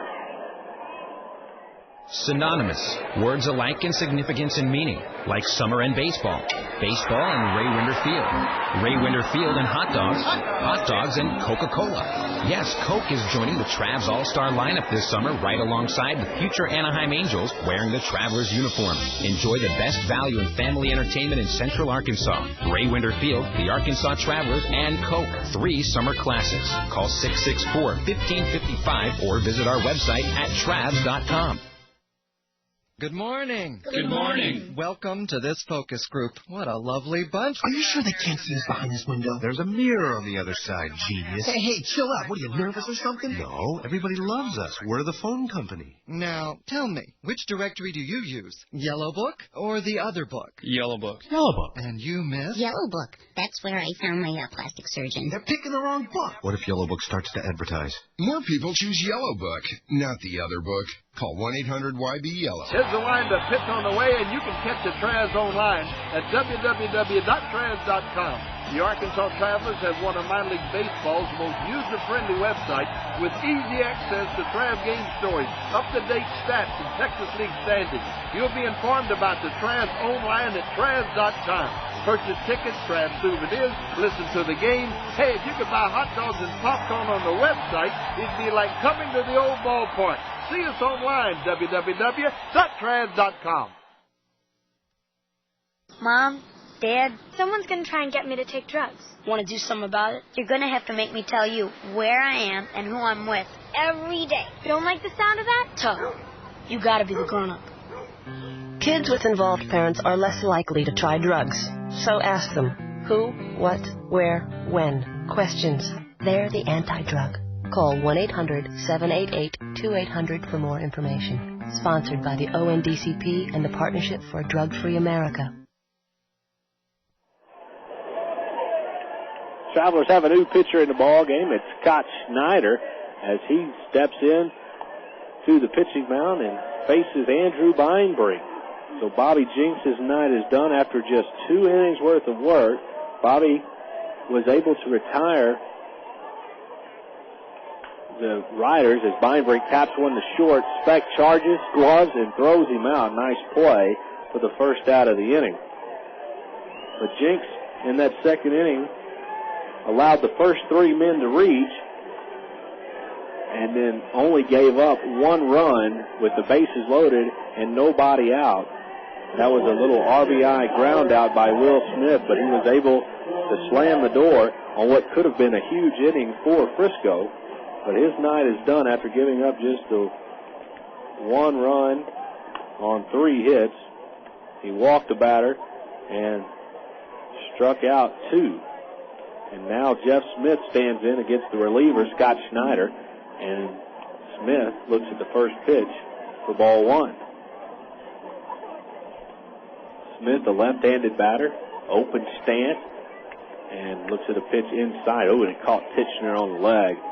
Jeff Mathis unable to get the backhanded stop down before the ball hit the umpire on the side of the leg, and that'll smart a little bit. Jeff Mathis will head to the mound for a courtesy time to talk with Scott Schneider to give Titchener a chance to shake off that injury.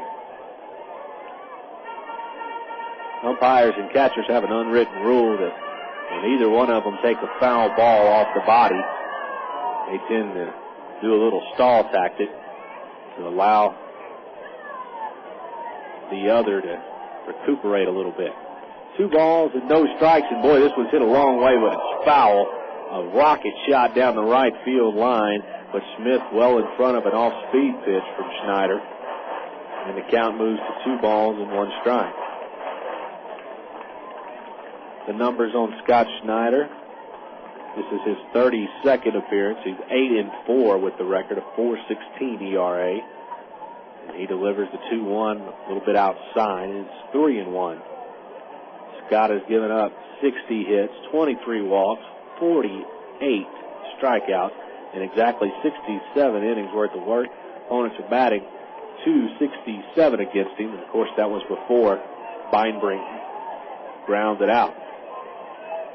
Scott catches the corner with the next pitch, and the count is full on Jeff Smith. 3-2 now. So Schneider peers in, gets his sign, and delivers the full count pitch. Inside, nearly hits Smith. And it's ball 4. Second walk of the night, given up by Traveler pitching. First one for Schneider. As Todd Minsick will now stand into the batter's box. Minsick struck out with a man at third base his first time up to end the Rider first inning.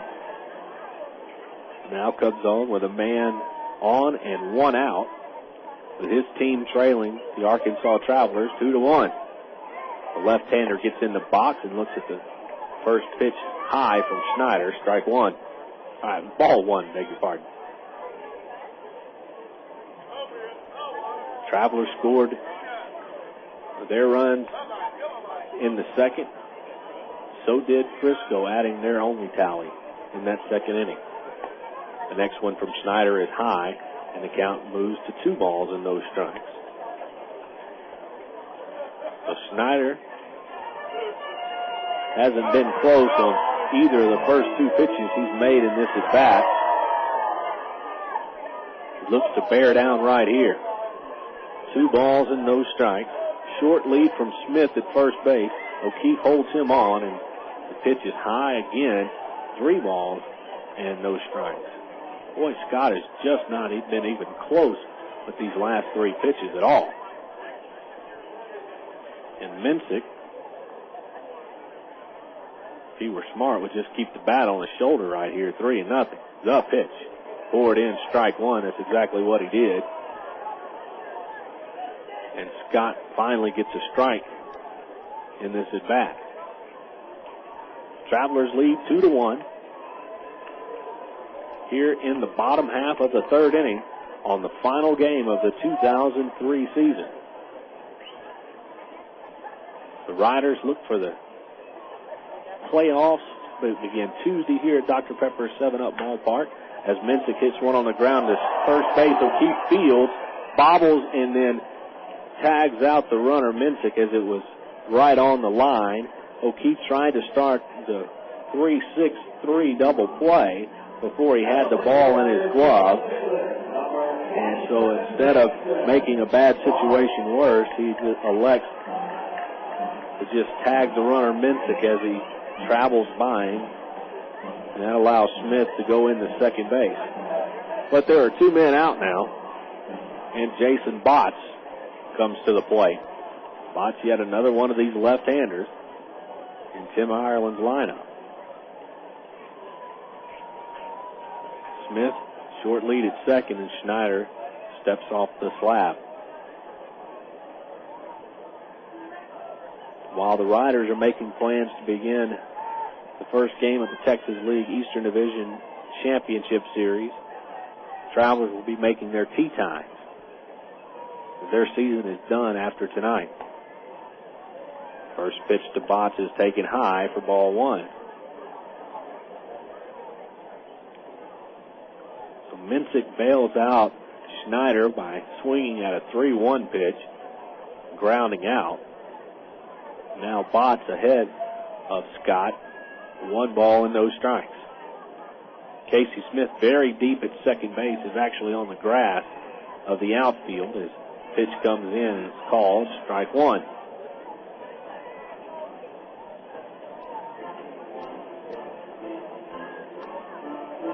The Travelers will not win the overall season series against Frisco as the RoughRiders lead that 14-8, but they do look to split this last series of the year at 2 games apiece.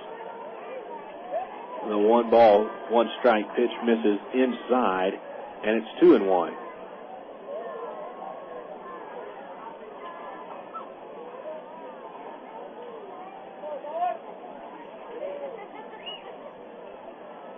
Arkansas is 4-7 on this road trip. 2-1 pitch misses away, and it's 3-1.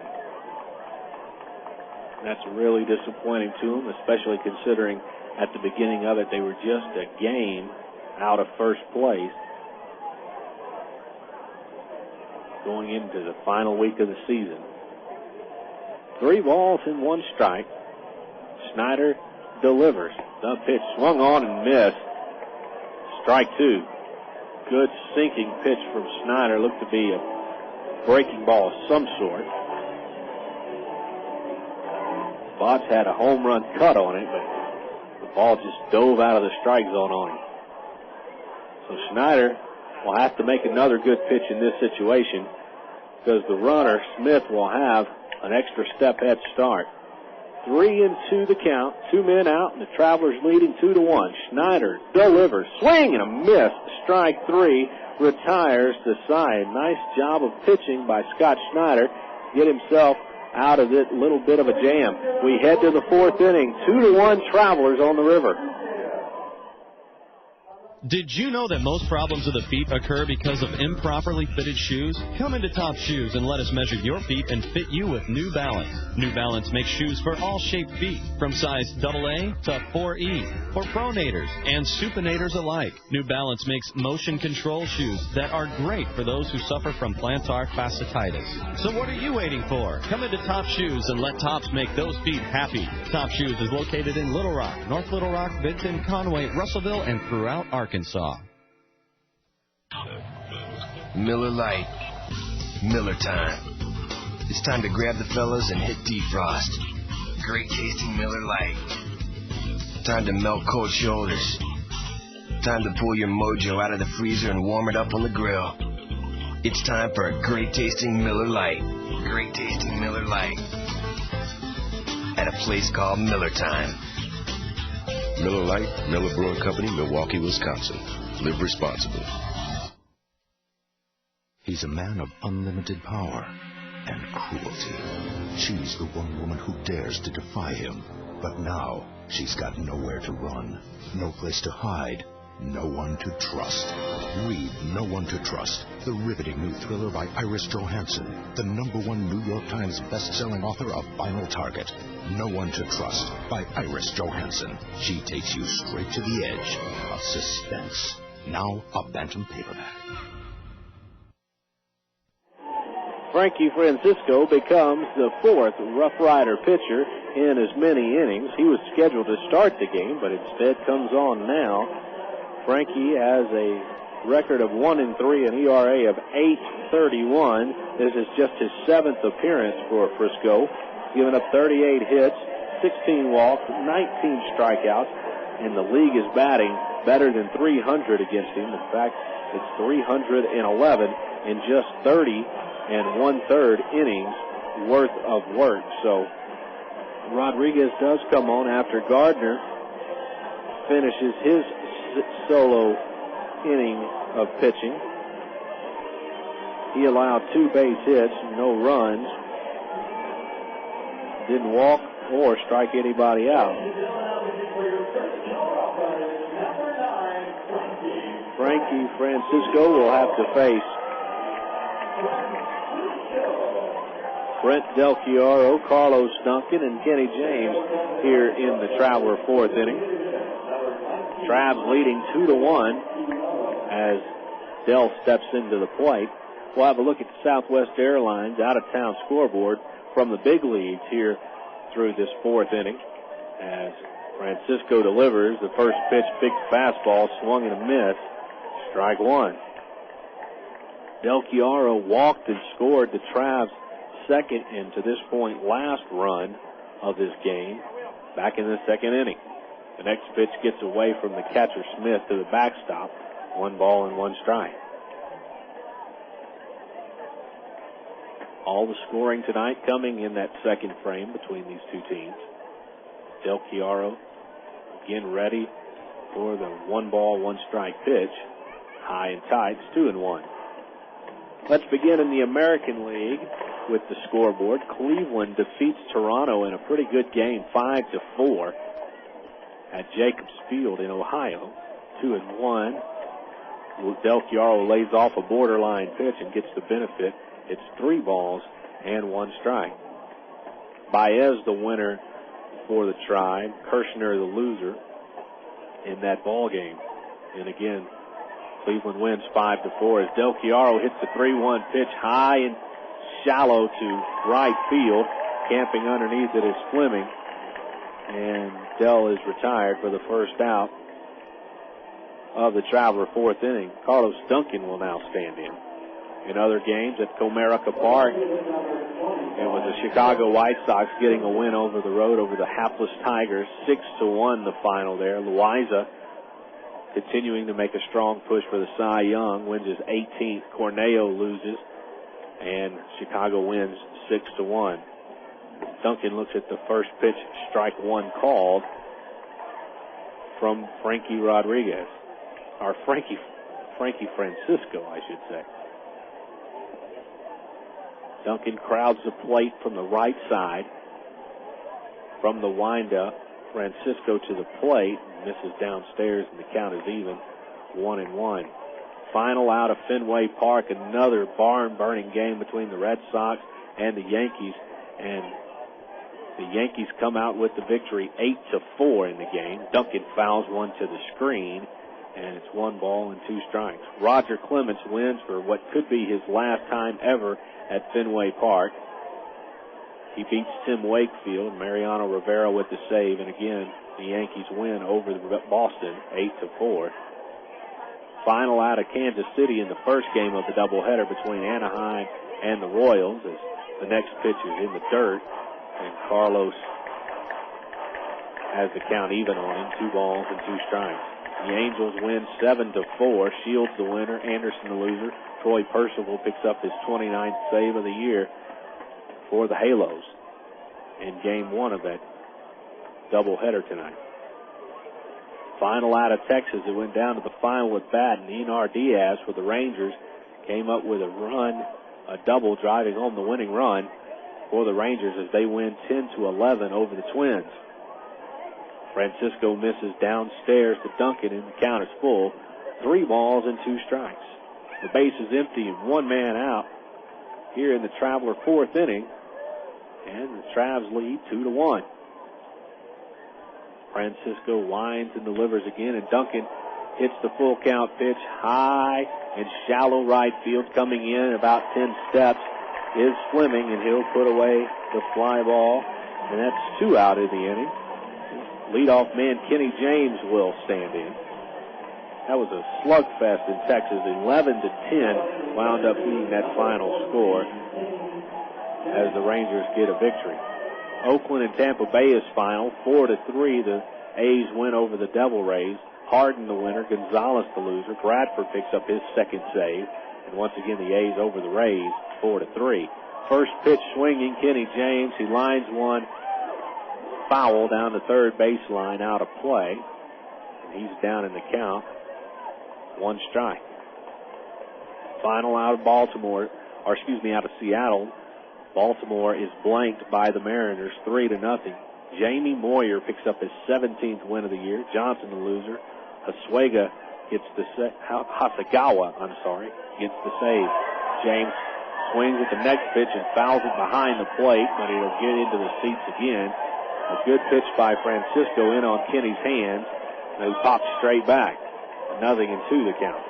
The second game between Anaheim and Kansas City has been delayed at Kauffman Stadium because of rain, and actually it has been postponed. No makeup date has been announced as the rains came during the between games session. Francisco pours in a strike on the 0-2 pitch to Kenny James. It's called for strike 3, and that'll end the inning. 1-2-3 go the Travelers in the 4th. Good pitching by Francisco. We head to the bottom half of the inning. 2-1 Travelers. Just because you're working a smaller acreage doesn't mean you have to skimp on comfort and reliability. So stop by Ag Pro at Highway 165 in England and take a look at John Deere's rugged new 5020 series tractors. Choose the 45 to 75 PTO horsepower straddle mount, isolated open operator station, or cab model that fits your needs. These new tractors offer improved comfort, control, and convenience. Test drive a new John Deere 5020 series tractor now at Ag Pro at Highway 165 in England. Listen, the crack of the bat, the distant whine of a lawnmower, the sounds of summer. A season when you try to spend as much time outside and out of the kitchen as possible. And when Del Monte can-do recipes come in handy. Del Monte steps up to the plate with simple, nutritious mealtime solutions using 3-step or less that you can prepare in 20 minutes or less, and they're free. Sound good? Simple mealtime solutions that will have you saying, hey, I can do that. Look for Del Monte vegetables at your local Harvest Foods. Harvest Foods, an Arkansas company serving Arkansans. Hey, what's up? This is Lala, and welcome to Coke FM, bringing you the hottest new sound. The real can be bought or sold, taught or sold. The boy tried to keep it, but he lost his soul. On the road to the riches, he lost control. About the eye of a needle, I was often sold. If you stand for nothing, you fall for gold. And your actions all is gold.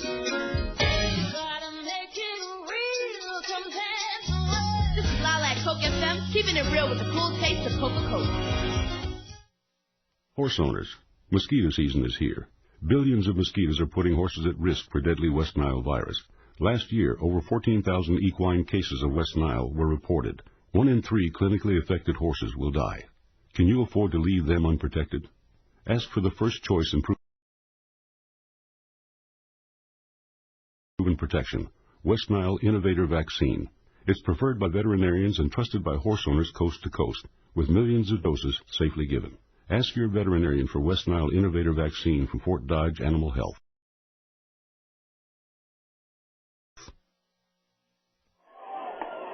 Back here at Dr. Pepper 7-Up Ballpark, bottom of the 4th inning, Scott Schneider delivers strike 1 to Patrick Boyd to lead things off here.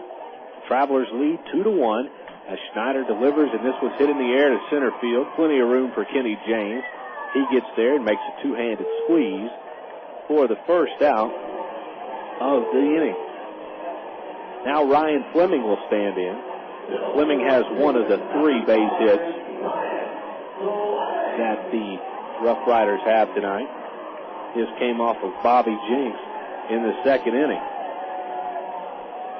His base hit allowed the bases to be loaded with nobody out, but a fine job by Jinks allowing just 1 run to cross the plate in that very dicey situation. Fleming swings and fouls the first pitch to the screen, strike 1. So Schneider, who has looked inconsistent in his appearance here tonight, has really found the strike zone here to these first 2 batters. 0-1 downstairs, 1 ball and 1 strike. He really struggled against Mensick and against Botts, but he was able to get both of those guys out, and that's the main thing. He had to pitch from behind to do it, however. 1 ball and 1 strike. It misses away, and the count goes to 2-1. We'll look at the National League scoreboard presented by Southwest Airlines here in this bottom half of the inning as time allows. Schneider with the 2-1. Boy, that's a fastball that he got around late on and fouls it away to the stands. It's 2-2. We start with Cincinnati at the Great American Ballpark. St. Louis wins 5-0. Albert Pujols, the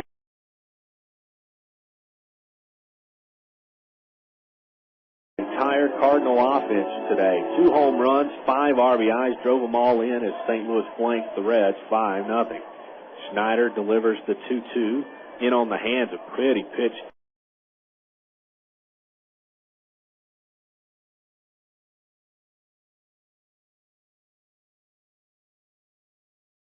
Picks up his 24th save. 2-2. And pitches in the dirt. And Fleming will wait a payoff pitch from Scott Schneider here in just a moment.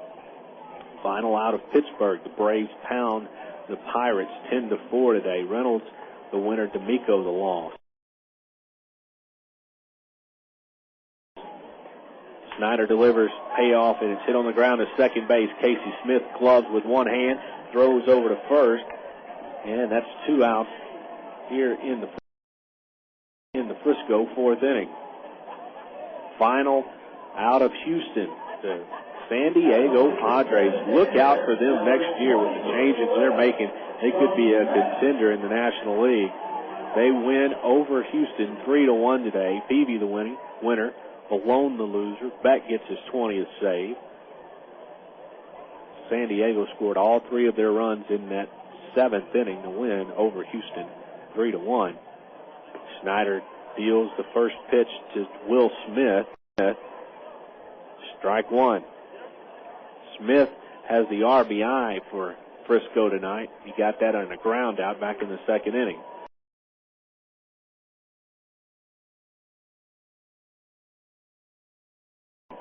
He pulls this one foul down the first baseline.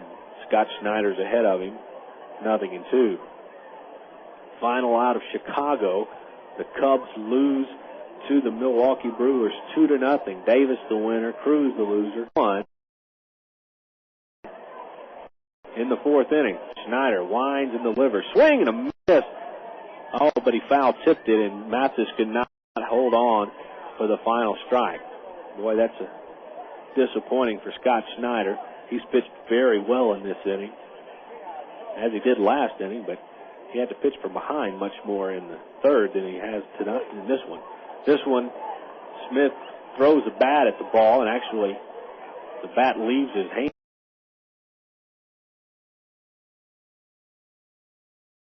and goes down the first baseline a little bit. He's able to foul the pitch off and stay alive. 0-2. Schneider looks to end this at bat right here. Smith in the box. No balls, 2 strikes. The pitch, check swing. Did he go around? Yes, he did. Strike 3. And Schneider sets down the RoughRiders in order in the fourth inning. We go to the fifth, 2-1 Arkansas on the river. It's toaster time anytime this month at Sonic, because Sonic offers their full menu all day. Choose from our chicken club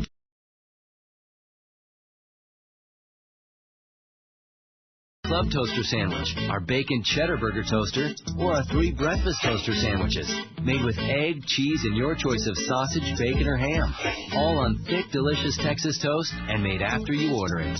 So now when you drive into Sonic, you can get a toaster sandwich for breakfast, lunch, or dinner. Whatever you want, whenever you want. Only at Sonic. Miller time. It's time to tuck the sun in and give it a good night kiss. Miller time. It's time to put the 9 to 5 back on the shelf. Miller time. It's time to wear the night like a cape and break out the Miller Lite. It's time for real time at a place called Miller Time. Miller Lite, Miller Brewing Company, Milwaukee, Wisconsin. Live responsibly. If you were to say, Orkin, man, you don't have to go to school to kill bugs, I'd say, nobody's born an expert, my friend. I actually took entomology classes to learn that thief ants will nest right under your kitchen counters. It's not exactly good dinner conversation, but what you thought was dinner for 4 could really be dinner for 4,000. I still take courses to keep up with the latest facts, like how the Argentine ant has no natural enemy, except, of course, for me. Well, this is the Orkin Man saying, if it bugs you, bug me at 1-800-ORKIN-MAN.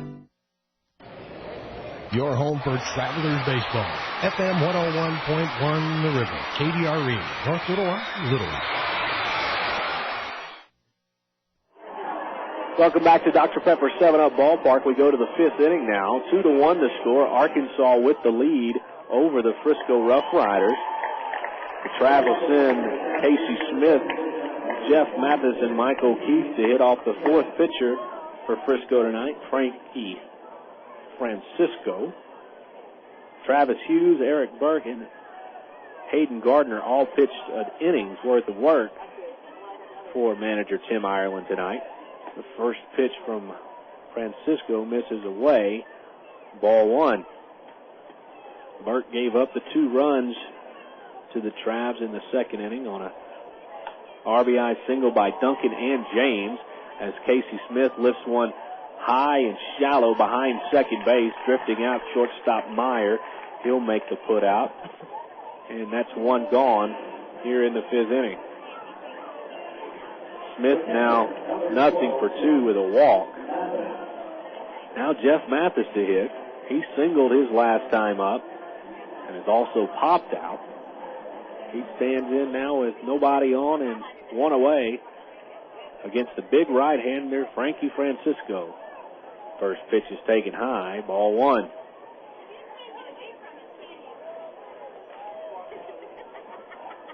We'll continue on the Southwest Airlines Major League scoreboard here in just one moment. A couple more games to tell you about as Francisco deals swing and a miss. Good slider by Frankie. Gets Mathis out in front. Our actually blew it by him. 1 ball and 1 strike. The outfield has him played to hit the other way, and Francisco pours in another strike, and the count goes to 1-2 on the Travs catcher. Jeff provided a 2-run home run in the Travs winning effort last night as he chops this one on the ground to short. 2-hopper gloved by Meyer, and he fires across for the second out of the 5th inning. Now Mike O'Keefe will stand in. O'Keefe is 0 for his last 8 and is looking to break out of this funk. He was 0 for 2 last night before being tossed out of the game after arguing a 3rd strike. He stands in and swings at the first pitch and rips it down the right field line, but well foul. He was up there hacking. He's grounded out and grounded into a double play tonight. Another frustrating night for Mike. Top of the 6th inning in Arizona, the ESPN Sunday night game. 3-1, the Giants lead over the Diamondbacks. Francisco deals and just misses outside, and it counts 1 ball and 1 strike. Schmidt against Webb in that game that should have been a dandy pitching matchup. And again, San Francisco leads batting in the 6th inning, 3-1 at Arizona. Mike can't hold his swing on the next pitch from Francisco, and he's down in the count, 1 ball and 2 strikes now. With 2 men away here in the Traveler 5th inning, and Arkansas leading 2-1. Frankie deals, and Mike hits it off the end of the bat, out of play, strike 2. One other game in progress. It's the Los Angeles Dodgers and the Colorado Rockies playing at Dodger Stadium at Chavez Ravine. No score through 6.5 innings. Oliver against Perez. Boy, that seems like it's a great pitching matchup. Dodgers have only managed 1 hit against Oliver's pitching. That's Darren Oliver. The next pitch to O'Keefe is downstairs, and it's 1 ball and 2 strikes. Rodriguez looks for the strikeout. The pitch. Swing and a miss, and he gets it. Strike 3 on O'Keefe. It's his 2nd strikeout of the night, and sets the Travs for the 2nd time down in order. 1, 2, 3. We go to the bottom half of the 5th inning. Halfway home from Frisco. It's 2-1 Arkansas on the river. Sports is fun, but it's just a game. Your life, on the other hand, needs a little more serious game plan. Like preparation for a career in today's growing technical fields. That's why ITT Technical Institute offers associate's degree programs in areas like electronics, computer drafting and design, and information technology. The skills and knowledge taught are in technical areas that can have practical value in the workplace. For more information on ITT Tech, call 565-5550 today. Or find us on the web at itt-tech.edu. The Electric Cowboy is open Wednesday through Sunday at 7:30. Wednesday, Ladies Night. All ladies entering before 10 receive a $5 cash gift, plus dance lessons and a 9-ball pool tourney. Thursday features crazy cash game, dance lessons, and specials on pitchers and long necks. Friday night has special long necks until midnight, and Saturday's early bird long neck special lasts until 9:30. Then we wrap it up Sunday with an 8-ball pool tourney and $50 cash to the best karaoke singer. The Electric Cowboy off I-30 at the Chico Road exit. Tractor trailer accident, Gary Eubanks and Associates. Tractor trailer injury, Gary Eubanks and Associates. Tractor trailer investigation, Gary Eubanks and Associates. Tractor trailer settlement, Gary Eubanks and Associates. Tractor trailer litigation experience, Gary Eubanks and Associates. At Gary Eubanks and Associates, an experienced trial lawyer will handle your tractor trailer case. And as always, we'll win your case, or you don't owe us a dime. 2-1, the Travelers lead at the halfway mark of this ball game. We'll give you the totals here in just a moment to this point. Scott Schneider returns for his 3rd full inning of relief work, and he'll face Joe Espada for the first pitch. Right in there, strike 1 called. For the Travelers, 2 runs, 5 hits, no errors. They have left 5 men on base. The 1-strike pitch, hit on the ground, base hit. into right field. Actually, it was a line drive and not on the ground. But either way, it goes to right field for Espada. He's aboard for the second consecutive time. For the Riders, 1 run. Espada just collected their 4th hit. No errors, and they've left 4 base runners on. So Schneider now faces the top of the order in Drew Meyer. Meyer 1 for 2 tonight. Zamora in on the grass at third base, and Meyer chops one down the first base line, fair over the head of O'Keefe, and this is extra bases. Rounding second and pulling in third is Espada on the double by Drew Meyer. Wow, it just kind of caught the Travelers off guard with that one. The ball was chopped hard on the ground and high. It got over O'Keefe's head, and it actually rolled down the line in foul territory. But right there on the call was Rodney Galloway, the umpire. And now Galloway and O'Keefe, who have had their problems in this series with one another, they had a little words with each other, but it seems like everything has cooled down. As the ball was ruled fair, so that's a double for Meyer.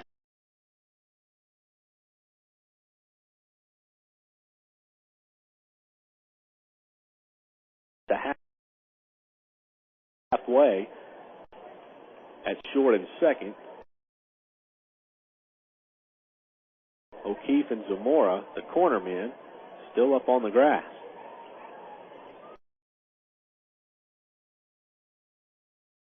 Vinebrink is 0 for 2. Strikeout and a ground out.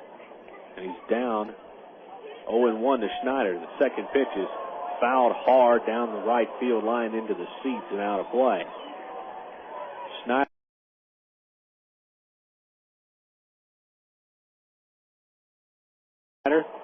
who had retired the last 5 batters he had faced, has now given up back-to-back base hits. Second and third, nobody out. Vinebrink at the plate, but he's down 2 strikes. Schneider. Ball just popped off the shin guard of catcher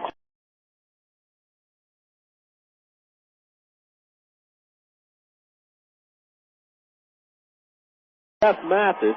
He couldn't find where it was, and when he did, he was able to underhand the ball pretty hard to Schneider, who made a good tag, but just in underneath it was Espada running down the line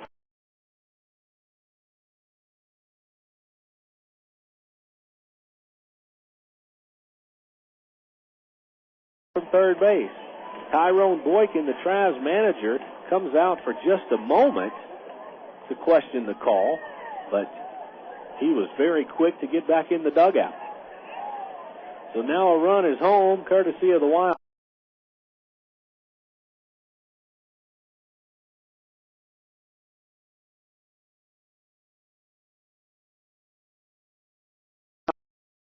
Yeah.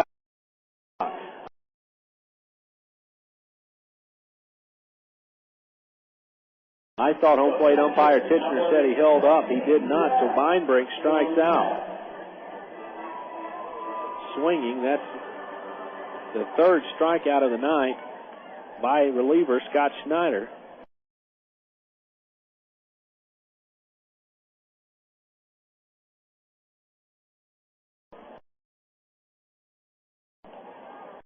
Smith, nothing for one with a walk, and he slaps one the other way foul over the seats and out of play. And the count is 1 ball and 1 strike. Bobby Jenks started this ball game, went the first 2 innings, giving up just 1 run on 3 hits, and struck out 2 and walked a batter. Bobby was lifted after just those 2 innings. Good pitch by Schneider. He gets Smith to reach out and pop it up harmlessly to second base, right at the bag. Brian Speck reaches up over his head and puts away the fly ball. What a great pitch by Schneider.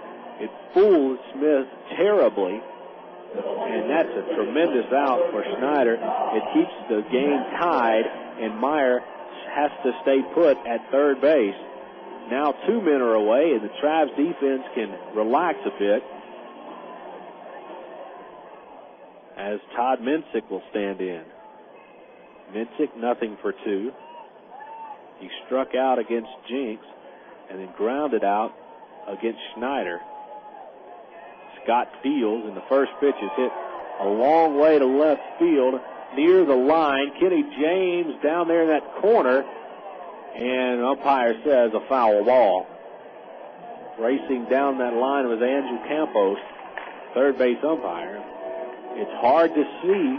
Nobody in this ballpark really has a good vantage of the corners here at Dr. Pepper 7-Up Ballpark. That is, unless you're sitting out in the outfield on the grass, because the seats jettison in, and it gets two big blind spots over in the corners of this field.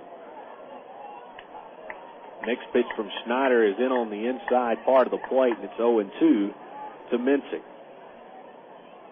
335 down the lines, 383 to the alley in left field, 364 to the alley in right, 409 to straightaway center that I mentioned here at Dr. Pepper 7-Up. Schneider deals, good slider in the dirt, and a nice stop by Jeff Mathis. Keeps the runner at third, and it's 1 ball and 2 strikes. Frisco has tied the game here in this 5th inning on a wild pitch. 1-2, it's high, and the count moves to 2 balls and 2 strikes. Matt Wilhite getting loose in the Traveler bullpen right now. Slowly begins to throw. Espada started the inning with a single, followed by a double by Meyer. Then the wild pitch allowed Espada to score. 2 consecutive outs, and now a 2-2 pitch to Minsick, who lifts it on the air, high on the infield. Brian Speck just to the right of second base will push this fly ball away, but the damage is done. 2 hits and a wild pitch allow Frisco to tie this ball game as we go to the 6th inning, 2-2 on the river. The 2004 transport trucks are rolling into Gwatney Chevrolet, and prices are rolling down on all remaining 03 models. 2003 Suburbans up to $10,000 off. The rugged Chevy Avalanche as low as $24,000. 03 Silverado extended cabs as low as $14,500. Gwatney has the low prices other dealership won't match. Plus, big rebates and 0% financing available. Gwatney Chevrolet in Jacksonville. We'll be there. With approved credit, see dealer for details. If you have a Shell or Texaco credit card, your life just got easier. Shell is now accepting the Texaco credit card, and Texaco is now accepting the Shell credit card. That's right, both cards work in both places. In fact, both credit cards are welcome at over 23,000 Shell and Texaco stations nationwide. With that, the likelihood of not finding a gas station when you need it just went down the storm drain. The same conveniences still apply to both. You can pay at the pump or fill up with a few groceries inside. And if you're short on cash, you can still use them in the nationwide network of Plus ATM machines. And they're still available with no annual fee. But if your wallet hasn't been blessed with one of these credit cards before, here's its chance. You can apply by calling 888-98-SHELL or visit www.shellcreditcard.com. You can also apply for your Shell credit card at any Shell Superstop, your one-stop shop all across Arkansas. Back here at the ballpark in Frisco, Texas, a wonderful facility that they have named the Dr. Pepper 7-Up Ballpark. Wonderful stadium, just a fantastic visual ballpark. Just really, really nice. If you ever get a chance to be in North Texas, it's just about 50 miles north of Dallas. A wonderful, wonderful facility. They've got scoreboards on the outfield walls that actually, they're not scoreboards, they're LED computer boards that allow advertisements to be up and a lot of computer animation to go by them. And We've got a big video monitor over in the left field, just behind the wall in left center field. It's really a fantastic sight for the eyes here in the heart of North Central Texas. Junior Zamora leads off for the Travelers in the 6th inning, 2-2 the score. He'll face Frankie Francisco. The first pitch, poured in, strike one, and we're underway.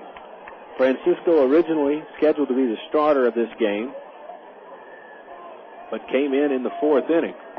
Junior Zamora swings over a breaking pitch, 0-2. Francisco changed speeds on him beautifully that time, and now Junior down in the count, 2 strikes. Francisco looks for the strikeout here. Smith sets up outside. The pitch, too far outside, 1-2. But manager Tim Ireland used 3 pitchers in the first 3 innings of work. Travis Hughes, Eric Burke, and Hayden Gardner pitched the first 3 innings. Called strike 3 to Zamora. He doesn't like it on the outer edge, but he will sit down on strike. The 3rd of the night for Frankie Francisco. Burke, the only pitcher for Frisco to give up the runs. He gave up 2 in the 2nd on 3 hits, and that's been the only scoring for Arkansas.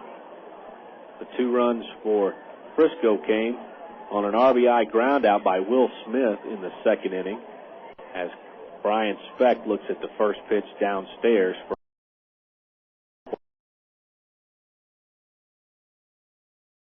ball 1 to begin his at-bat. Francisco deals again, and it's down and away, 2-0. After the ground out RBI by Smith in the 2nd, Drew Meyer hit a double to drive Joe Espada to the 3rd base. As Speck fouls another one off, and it's 2 balls and 1 strike. So actually the 5th inning began with Espada singling the right field, then a double by Meyer, then a wild pitch from Scott Schneider scored Espada from 3rd base, and that's where we stand, 2 runs apiece here in the 6th inning. The next one misses inside to Speck, and it's 3 balls and 1 strike. Brian singled and popped out tonight, 1 for 2, and he fouls this one to the screen, and the count is full on the shortstop from Colorado Springs, Colorado. Brian has batted twice from the right side, once from the left in his 3 plate appearances tonight. He swings and fouls this one away. 3rd base side, it'll reach past the seats out of play. This is the final ball game, game number 140 for the Arkansas Travelers. It's been a fine season for them. A season in which, as Francisco deals, and it's hit on the ground, short hop to 2nd base. Nice fielding play there by Espada.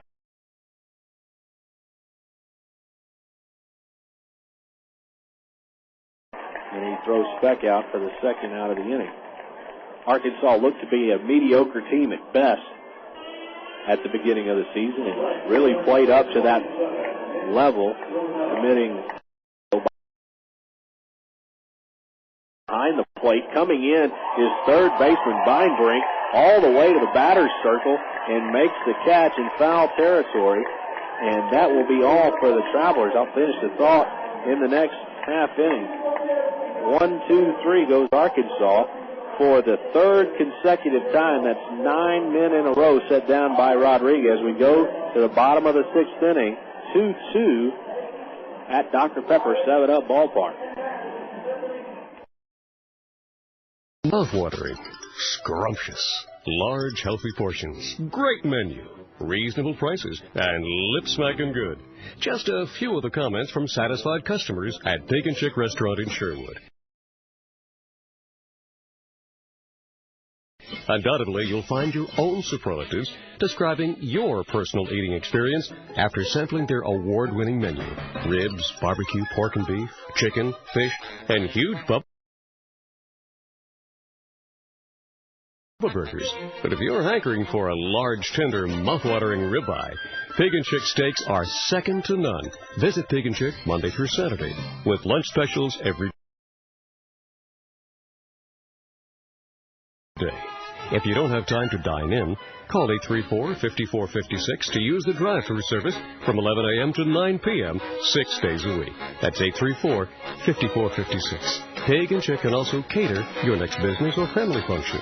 Pig and Chick Restaurant, 7824 Highway 107. That's JFK Boulevard, just 2 blocks south of Keel Avenue in Sherwood. Family dining that's lip-smacking.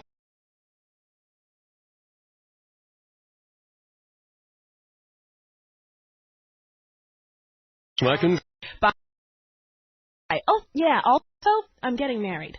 Good news should be shared with good friends. Sign up for Aristotle Internet at www.aristotle.net. Back here in Frisco, Texas, bottom of the 6th inning, 2-2 the score between the Travelers and the RoughRiders. Jason Botts will lead things off against Travs reliever Scott Schneider.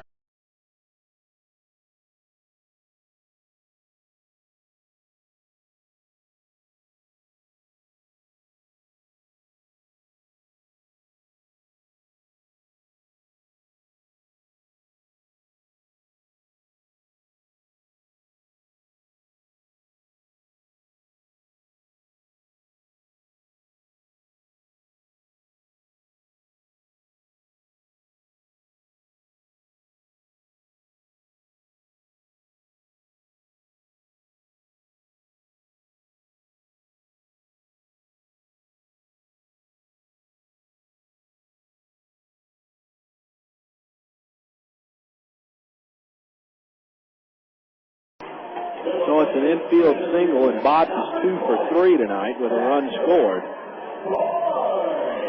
That'll bring in Patrick Boyd for the Frisco RoughRiders.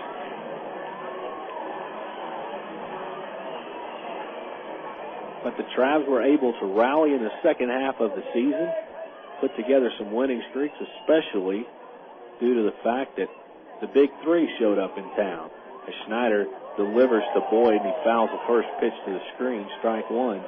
With the arrival of Dallas McPherson, Nick Gorno, and Jeff Mathis, guys who had been a part of nothing but winning baseball in their professional careers, when they got here, the attitude of this team changed, and they began putting together a bunch of wins as Schneider delivers outside to Boyd, and it's 1 ball and 1 strike.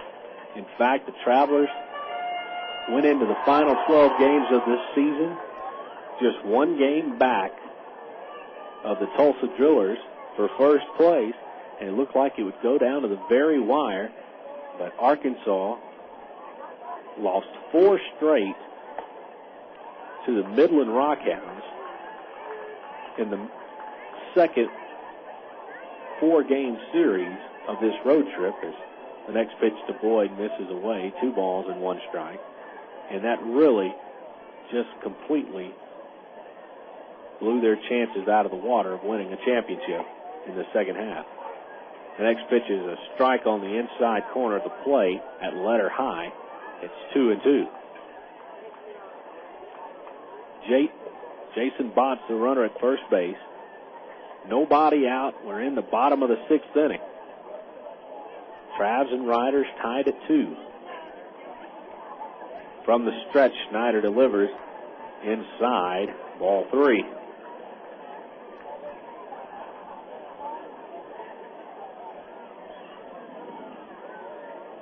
So in order to keep this from being a total disappointment, which it'll be that no matter what, I suppose, but winning the last 2 games should help that confidence. As the pitch is outside, runner goes. Wilson Mathis gets away from Speck into center field.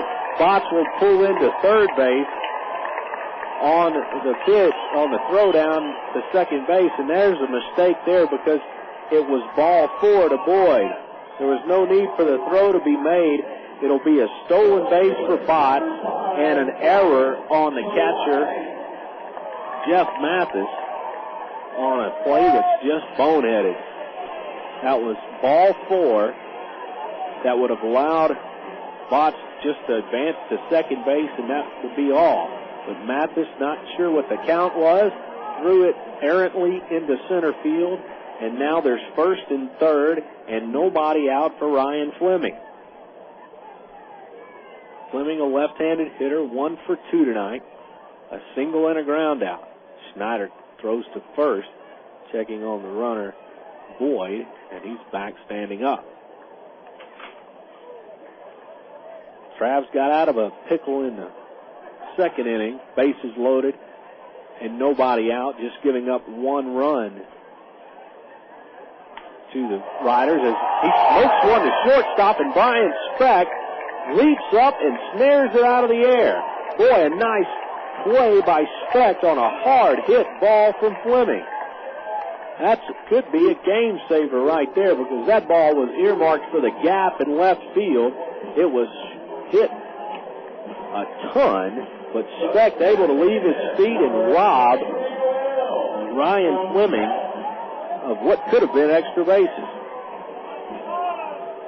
But the runners have to hold at the corners. There's still only 1 out, however, and Will Smith will stand in. Smith grounded out and struck out tonight. The first pitch to him is in the dirt. Ball 1. Smith's ground out was an RBI, bringing in Botts in the second inning.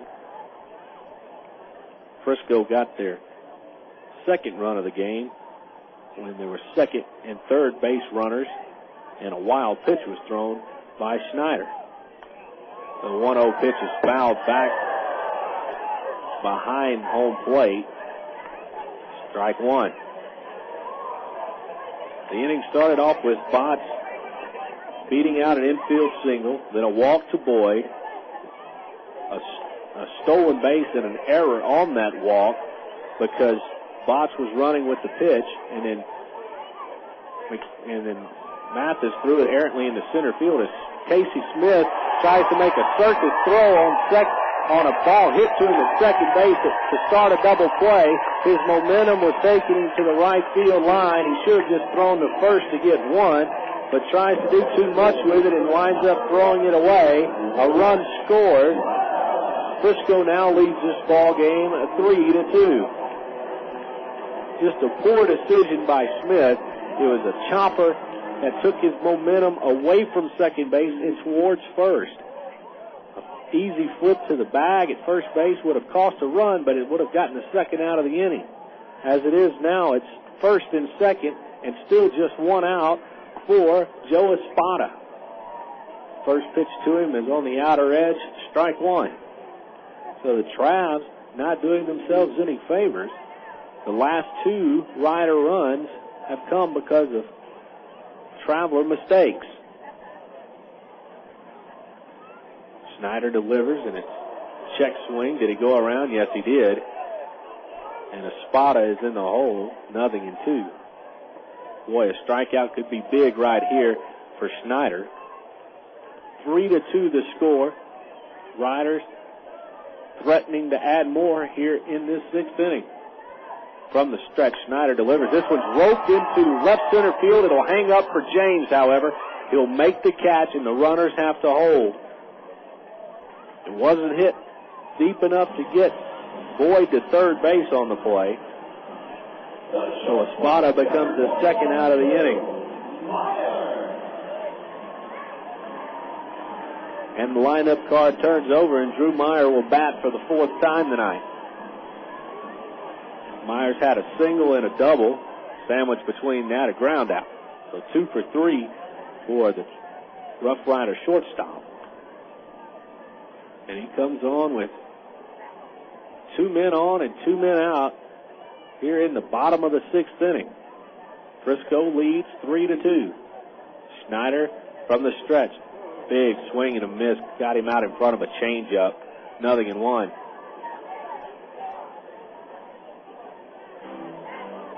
Mathis runs out and quickly talks to his pitcher, Schneider.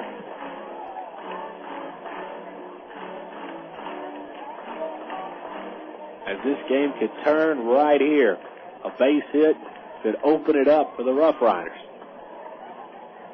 Snyder from the set position deals inside, ball one. Boyd the runner at second, Smith the runner at first base. Waiting to hit next, Andrew Beinbrink. The pitch hit in the air to center field. Kenny James drifts back and makes the catch as he heads towards the left center field wall, just shy of the track, and the inning is complete and the Riders are done, but they get one run unearned on one base hit and 2 men left. At the end of 6 innings, it's 3-2 Frisco on the river. Is it time to revamp your office? Well, get in on the best kept secret in Arkansas. Southern Office Services, located in the River Market, is the #1 source for new pre-owned and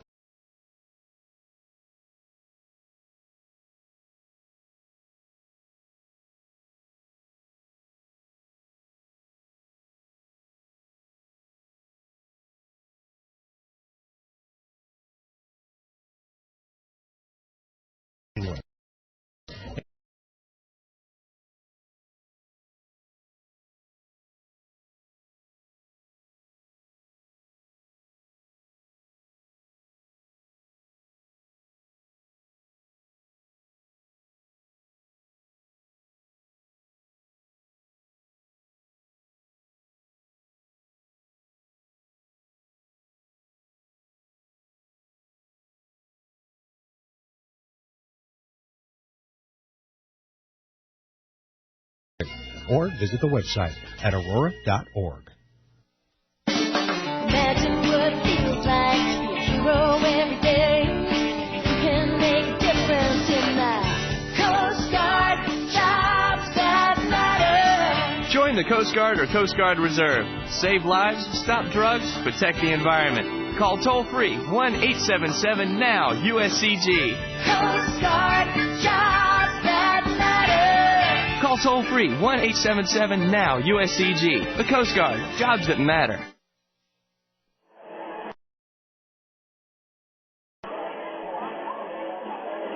Seventh inning time now here in Frisco. The Travelers find themselves trailing for the first time tonight, 3-2. They led this ball game by a score of 2-0, going into the bottom of the second inning. The Riders then added a tally then, and assist put 2 more on in each of the 5th and 6th innings.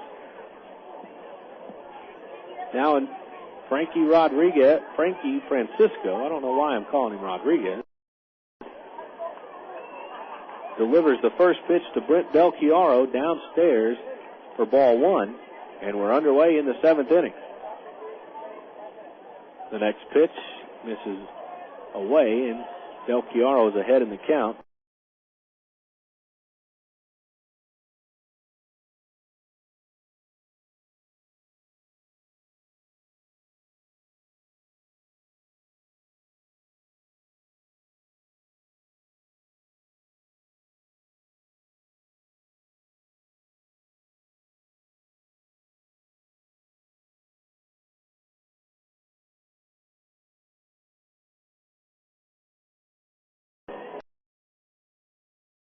So the tying run is on base, and the go-ahead run comes to the plate in the version of Carlos Duncan.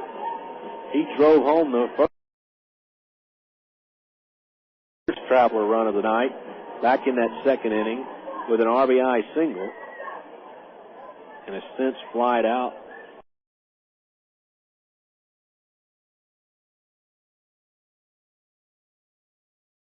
Kept riding away from him, and he swung at it anyway. That seems to have been Carlos's problem a lot of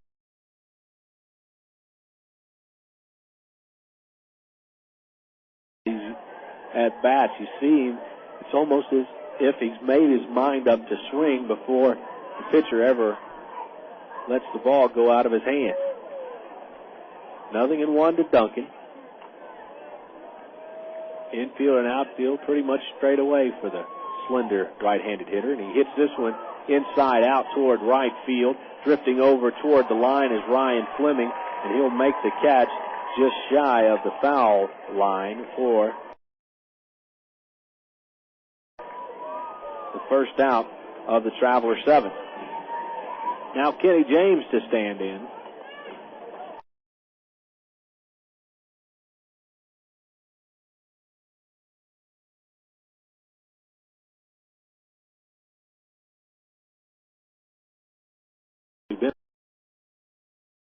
Lights out.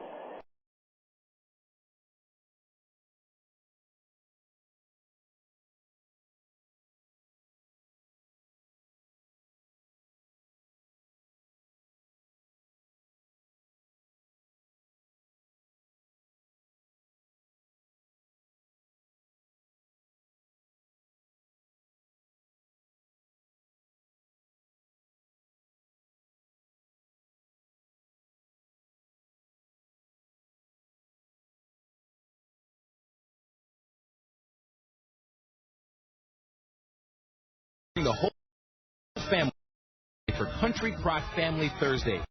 Travelers fans who bring an original cash register receipt showing purchase of any shed spread Country Crock product will receive up to 6 free admissions for any Thursday home game. Hurry! This offer ends August 14th. Offer subject to ticket availability. Country Crock. Bring it home. Teacher.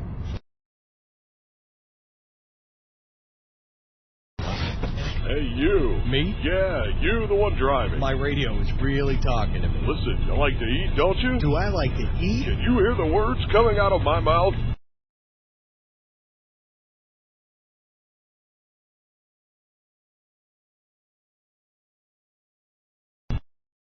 Mile pie sandwich made from the savory sliced luncheon meat from Land of Frost. Made right here in Arkansas. Honey smoked ham, oven roasted or smoked turkey breast. Absolutely delicious. Hey, where are you going? I wasn't through talking. It's time for a Land of Frost lunch. Find Land of Frost brand luncheon meats, including the premium brand 1-pound value pack and new delicious Dagwood brand at your local grocery store.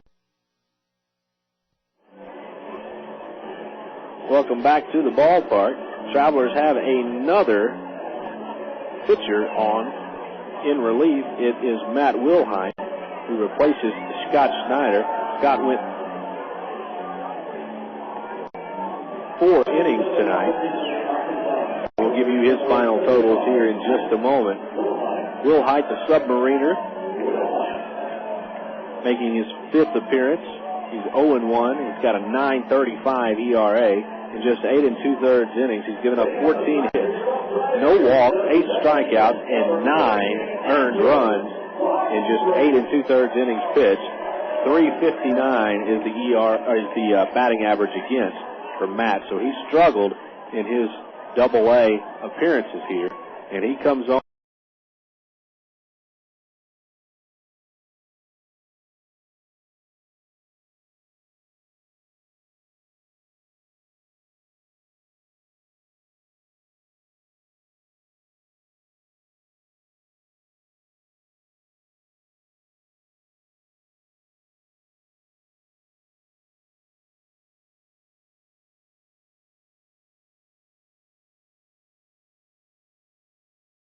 The next pitch is a good changeup.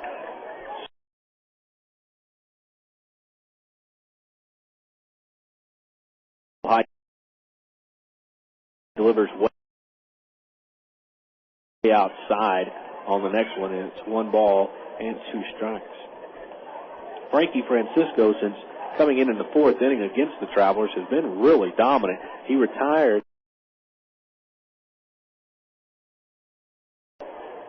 11 of the first 12 he faced. The only blip on the record is Brent Del Chiaro's walk back in the top half of this 7th inning. Wilhite delivers and misses again outside. Frustrated with himself. It's 2 balls and 2 strikes.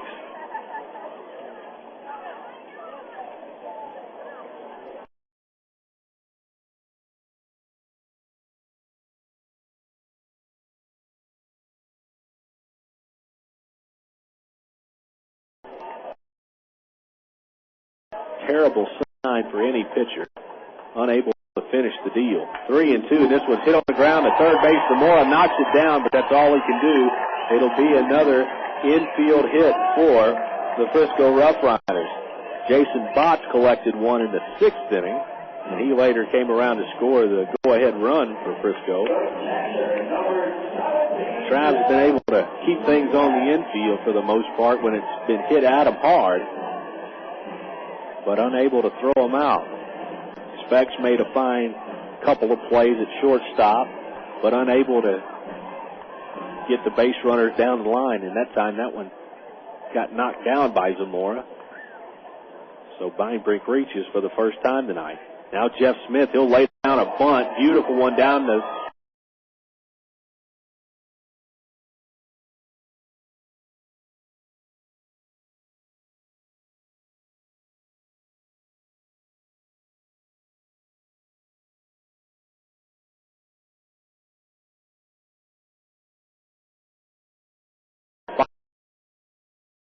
final 6 outs for the Travs.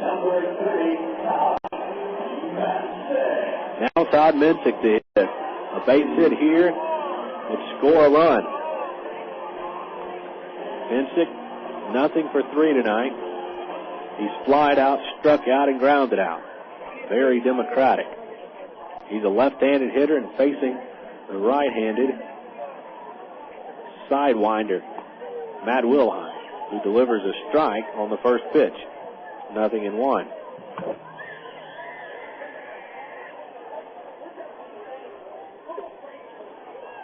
The final numbers on Scott Schneider are in, and I'll give them to you in just a second. The 1 strike pitch is in the dirt.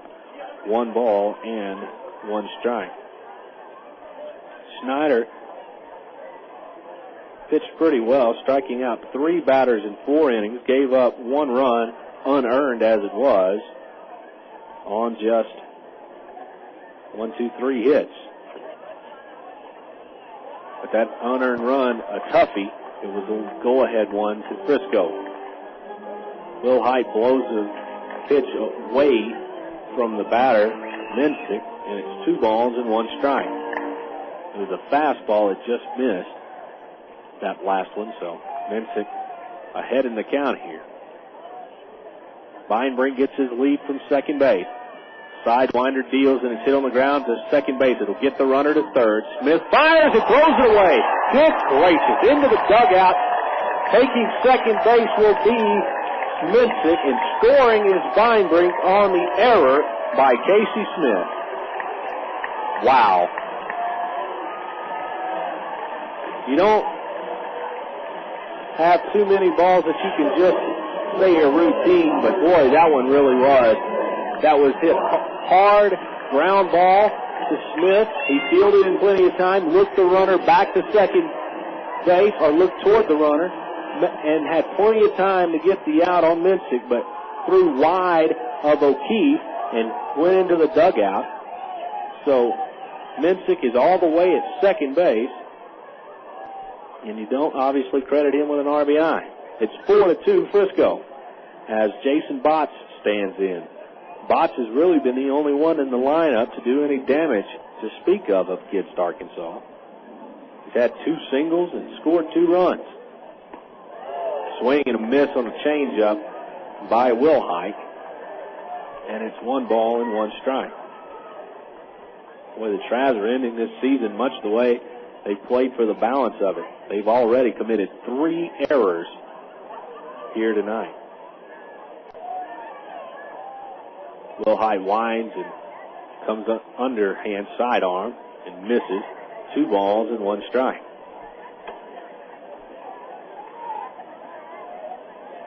Frisco has posted a single run in each of the last 3 innings, and they're looking for more here in the 7th. Wilhite checks the runner, comes to the plate, misses wide. 3 balls and a strike. And you can see the frustration in the body language of Matt Wilhite. He's a guy who obviously does not hide his emotions very well. He's easily rattled out on the mound, it appears, and batters can pick up on that. 3-1. Will Height delivers inside, ball 4. And the inning continues to get worse for the Travs.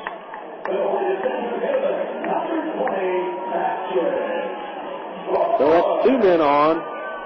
Now with 1 out here in the 7th inning, Patrick Boyd will come on. Boyd officially nothing for 1 tonight.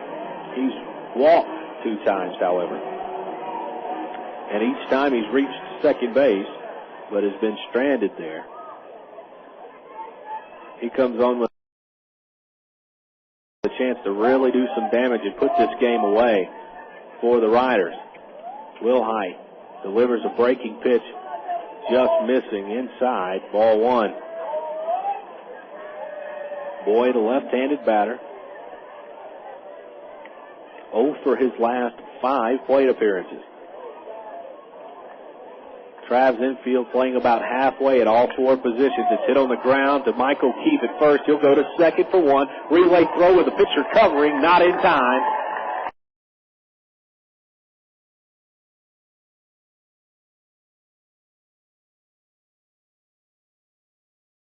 So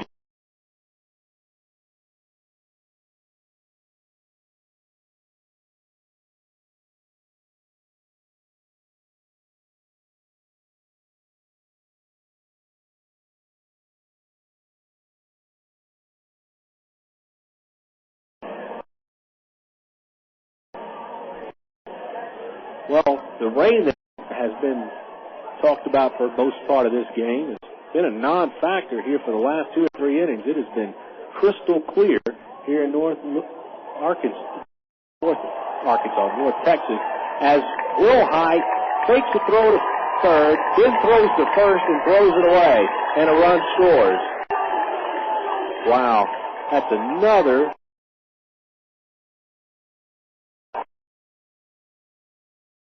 unearned run as Minsick cruises in from first base, or from third base.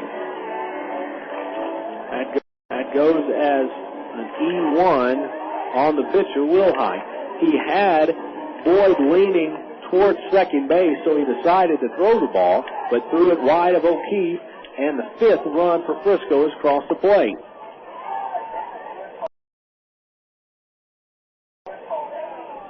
Now he deals outside to the next hitter, Fleming. 1 ball and no strikes. Wow, just a terrible performance for the Travs tonight in the field. The next pitch is taken on the outside corner for strike 1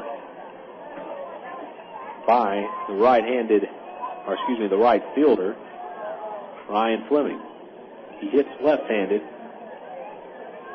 as the right-handed sidewinder deals, and it's downstairs, 2-1. Well, with 1 more error, the Travs will have as many in that column as they do in the hits column. Right now it's 5 hits to 4 errors. Boyd gets his lead at first base, and a little chopper back up the middle, past the diving Brian Speck into center field, and it's a base hit. That ball had eyes, as both the pitcher Will Height and the shortstop Speck were unable to get a glove on it as it rolled into center field. And the inning continues as Boyd moves up to second base, and now Will Smith will hit. Smith reached on one of the 4 Traveler errors back in the 6th inning. He's also struck out and grounded out.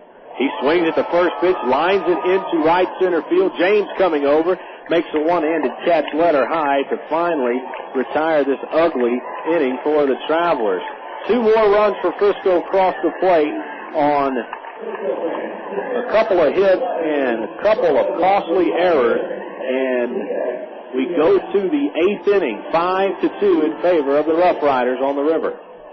Hit a home run with your family tonight. Whether you're planning a meal before the game or snacks for the game, remember to include milk, cheese, and yogurt in the game plan. 3 servings a day of dairy is the right amount to help keep your body healthy. It's easy. Just look for the 3-a-day logo on your favorite calcium-rich dairy foods at your local retailer. For more information, including recipes and coupons, visit www.3aday.org. Have you had your 3 a day today? The power of cheese. The Isle of Capri in Lula has your Isle 1 Players Club card. Earn comps, points, and mail offers. Receive cash back on the same day. Plus Isle miles for fabulous merchandise and Carnival cruises. New Isle players who join the new Isle 1 Players Club and earn 10 points or 1 hour of rated table play in one gaming day will win from $1,000 to $5,000 instantly. All part of the Isle $1 million giveaway. Come in and sign up. Earn 10 points or 1 hour of table play and scratch it off. Winning? That easy. It all happens with Isle 1. The best club, the most rewards, only at the Isle of Capri Casino in Lula. No purchase necessary. Full details at the Isle 1 booth. Not nice of you to string me along. You say you're retired, but that must be wrong. Tastes just like the original one. That's why I'm craving you, 'cause you're second to none. Diet Dr. Pepper, made a believer out of me. Diet Dr. Pepper, your great flavor is all of the proof I need. Diet Dr. Pepper. Your home for Travelers Baseball. FM 101.1 The River. KDRE. North Little Rock, Little Rock.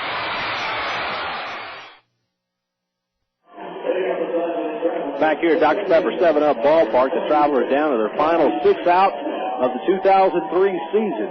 We're in the top of the 8th inning. Casey Smith to lead things off against Frankie Francisco, who has been nothing short of tremendous tonight. He came in as relief in the 4th inning in a game that he was scheduled to start. He was retired 11 of 12 Travelers that he's faced.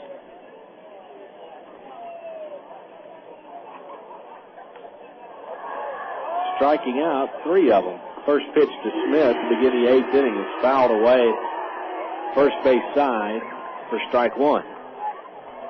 Travelers have no excuse for being behind in this ball game. It's their mistakes that have cost them. The next pitch is downstairs and the count is even. 1 ball and 1 strike.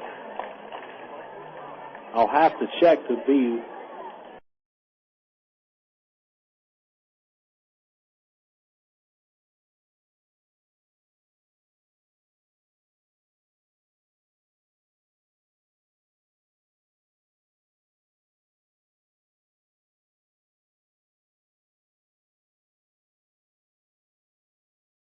Francisco deals, and it's hit on the ground at third base. A fine diving stop by Beinbrink. Fires to first to retire Smith.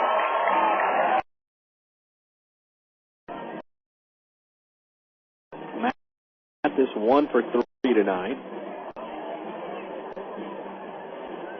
Fly out and a ground out. Sandwiched in between there was a single. He stands in with nobody on and a man out. And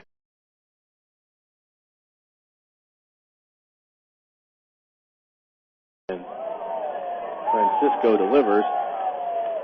Swing and a miss. Strike 1. That is now 12 of 13 retired by Francisco. He continues to just mow through these Traveler hitters. He winds and delivers. This one almost hit him. Mathis has to dive out of the box, backpedaling to get out of the way of that one. 1 ball and 1 strike. Not sure why Francisco did not start. The ball game is slated, but he came in the 4th inning. His swing and a miss by Mathis, and it's 1 and 2. Travis Hughes started the game. He pitched an inning. Eric Burt did the same, giving up 2 runs. Then Hayden Gardner pitched a scoreless 3rd inning before turning the game over to Francisco. 1 ball and 2 strikes. The pitch to Mathis in the dirt, 2 and 2. The only blip on the record so far of Francisco has been a leadoff walk to Brett Del Chiaro on 4 pitches in the 7th inning. Other than that, every Traveler has been retired that he's faced. 1 ball, 2 strikes. Francisco taking a long time to get a sign here. Now has one. Lines and deals, and this one's fouled away. 2 balls and 2 strikes. The count remains. So manager Tim Ireland played this game kind of opposite. He brought his bullpen in, pitched the first 3 innings, and now has turned the game over for the final 6 to his starter. Francisco misses downstairs at the shoe tops to Mathis on that one. 3 balls and 2 strikes. Here's an opportunity for Jepton. He had a good pitch to hit, you would imagine, with a full count. Stands in the box with a slightly open stance from the right side. The pitch downstairs, ball 4. Mathis is aboard with just the second walk given up. Or check it, 4th walk given up by Frisco pitching, 2 by Francisco. And the Travs have yet to get a base hit since Francisco entered the ball game. The last one came on a Brian Speck single way back in the 3rd inning. Mathis is aboard now at first base for Mike O'Keefe. 5-2 the score. Frisco has come from behind thanks to traveler miscues. And Mike rips one into left field, a base hit going the other way, and that breaks up the hitless string the Travs have been suffering through here in the last few innings. So O'Keefe comes through. He's now 1 for 4, and that'll bring in Junior Zamora.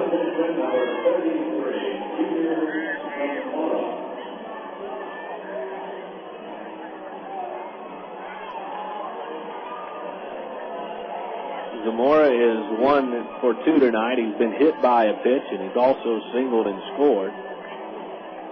That happened off of Eric Burke. Travs jumped out to a 2-0 lead in the 2nd inning. Riders answered with 1 in that second half as well. That's the bottom half of the 2nd, I should say. Since then, Frisco has added 4 more runs in the last 3 innings of play. But the Travs trying to threaten here as they trail 5-2. Zamora hits it on the ground, just foul down the 3rd base line for strike 1. Smith led the inning off with a ground out. Mathis walked and O'Keefe singled. Now Zamora down in the count, no balls and 1 strike. Francisco will work from the stretch to the plate. This is downstairs, ball 1. Ball skips away from catcher Jeff Smith just for a moment, but not far enough for either one of the runners to advance. Travelers wanting to end the season with a final total of 71 and 69. But that is in jeopardy here, as they trail 5-2 here in the top of the 8th inning. 2 on, 1 out, and Zamora looks at the pitch inside, lays off. Boy, it took everything he had to not swing at that pitch. He wanted to, and gets the benefit of the call. 2 balls and 1 strike. Travs have committed 4 errors in this ball game, and it's allowed the last 4 runs for Frisco to cross the plate as Junior sends one out of play to the first base side. Seats 2 balls and 2 strikes. Travs have nothing to play for in this game because after the next 7 outs are made, their season is done. Frisco, on the other hand, opens the Texas League Eastern Division playoff against Wichita here on Tuesday. 2 balls, 2 strikes to Zamora. The runners get their lead. The pitch hit in the air. High fly ball on the infield. Drifting over his second baseman, Espada, and he'll make the catch to retire Zamora. 2 men gone now. So it'll be up to Brian Speck to try to continue this inning by chipping away at the lead. You hate to have to go to the 9th inning trailing by 3 runs. You'd like to somehow get both Mathis and O'Keefe across the plate and give yourself a shot to send this ball game to the bottom of the 9th inning. So let's see what Bryan can do. 1 for 3 tonight. Speck batting from the left side. Looks at the first pitch from Francisco. High for ball 1. Bryan is singled, as I said, flied out and grounded out. Runners get their lead. Francisco checks on the runner at second and deals to the plate. Outside, ball 1. The inning started with a ground out by Smith, then a walk to Mathis, a single by O'Keefe, and then an infield fly out by Junior Zamora. So first and second, 2 men away, with the Travelers down by 3 runs in the top of the 8th inning. Speck ahead in the count, 2-0. The pitch, swing and a miss, strike 1. Bryan fooled by an off-speed job. Got all of his weight out on the front foot and swung through it before the ball hit the mitt.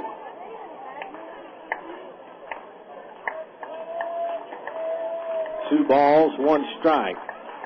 From the stretch, Francisco catches the inside corner, and it gets this crowd energized a bit. Strike 2 call. Now Francisco just 1 strike away from ending this mini threat by the Travelers. 5-2 the score. Travelers with 2 on and 2 out. Francisco ready to the plate. The pitch, skied in the air, foul territory. It'll reach the seats, third base side, and we'll do it again.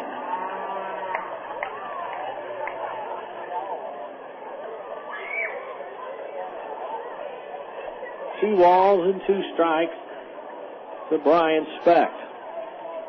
Nick Gorneau waits patiently on the on-deck circle to get a chance to hit here in this 8th inning. 2-2 to Speck downstairs, and Francisco will have to make a payoff pitch to Bryan. 3 balls and 2 strikes. Boy, you'd like to see a situation with the bases loaded for Gorneau. Although Nick is 0 for 3 tonight, he's always dangerous with that bat in his hand. He has a penchant for driving in runs. The 3-2 pitch to Bryan, smoked in the right field, a base hit. Rounding third base and coming home is Mathis. It's an RBI single for Bryan Speck, and the Travelers chip away at the lead. It's now Riders 5 and Arkansas 3. So a good job of hitting by Bryan Speck. Sends Mathis home and O'Keefe to third. And now Nick Gorneau has an opportunity to stand in and drive in at least 1 more run right here. Pitching coach Steve Luger is on the mound to discuss the situation with Frankie Francisco, who has been brilliant for the first 3 innings he was out on the mound, but has run into trouble here in the Traveler 8th. 2 hits in the inning as well as a walk has led to 1 Traveler run, and they've got runners on the corners and 2 men away. Gorneau, a right-handed hitter, reached base only in the 3rd inning. Well, actually, he didn't reach base. He hit it to an inning fielder's choice. First pitch from Francisco is a letter high strike, and Gorneau down in the count. Boy, this would erase a lot of Travelers' mistakes if they can come back and tie this game here in the 8th. As Gorneau looks at a pitch downstairs, 1 ball and 1 strike. Travelers have committed 4 errors in the game, leading to the last 4 Rider runs that have been scored. But Gorneau can change all that right here. A base hit would bring in the 4th Traveler run. There goes the runner. Speck takes off, and they're not going to throw. It'll be defensive indifference that allows Speck to steal. Or actually, I bet it will be just a stolen base is probably the way it'll be scored. As Speck now pulls into second base. Now a base hit by Gorno could tie the game, especially if he could get something into the gap. 2-1. The pitch hit up the middle. Base hit. 1 run is in. Speck will round third. Here's a throw. It's cut off, and the Travelers have tied this ball game. Man, oh man, it's 5-5. Nick Gorno comes up with a huge base hit right there.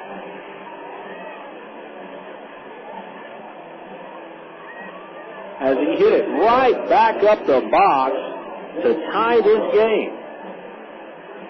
It's the third Traveler hit of the inning.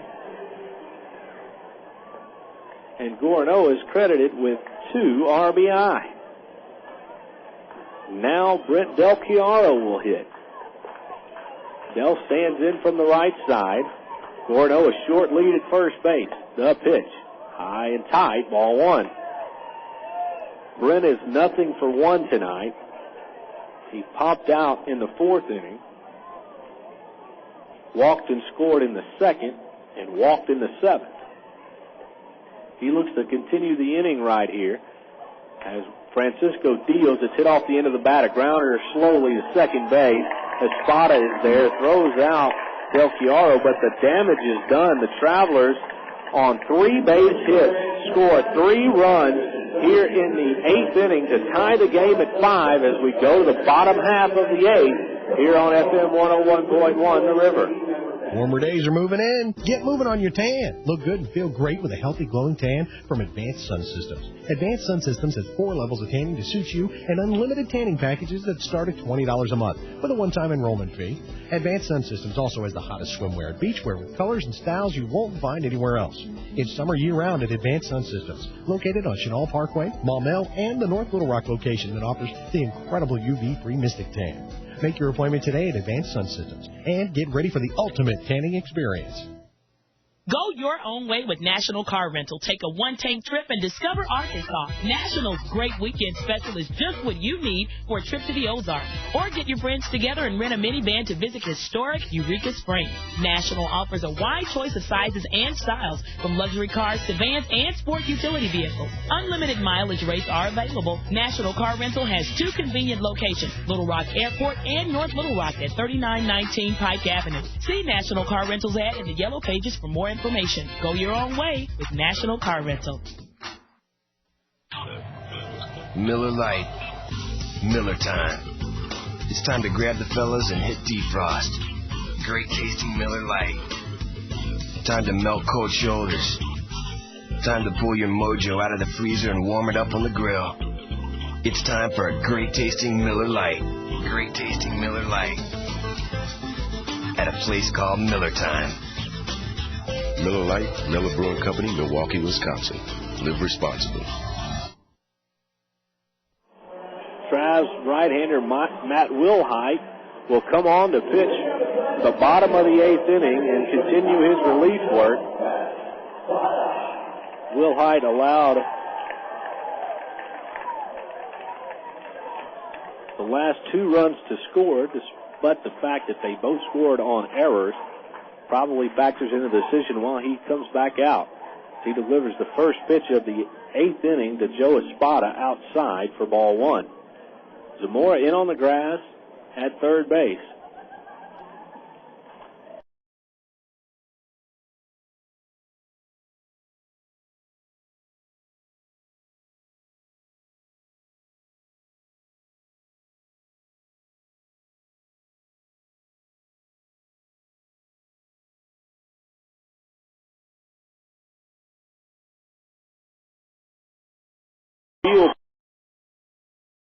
Ball. He keeps it from rolling any further.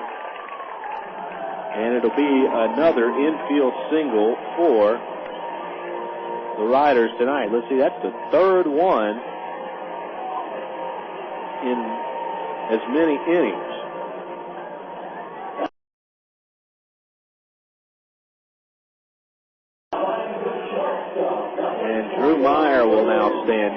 Meyer has doubled, he's singled, he's flied out and grounded out.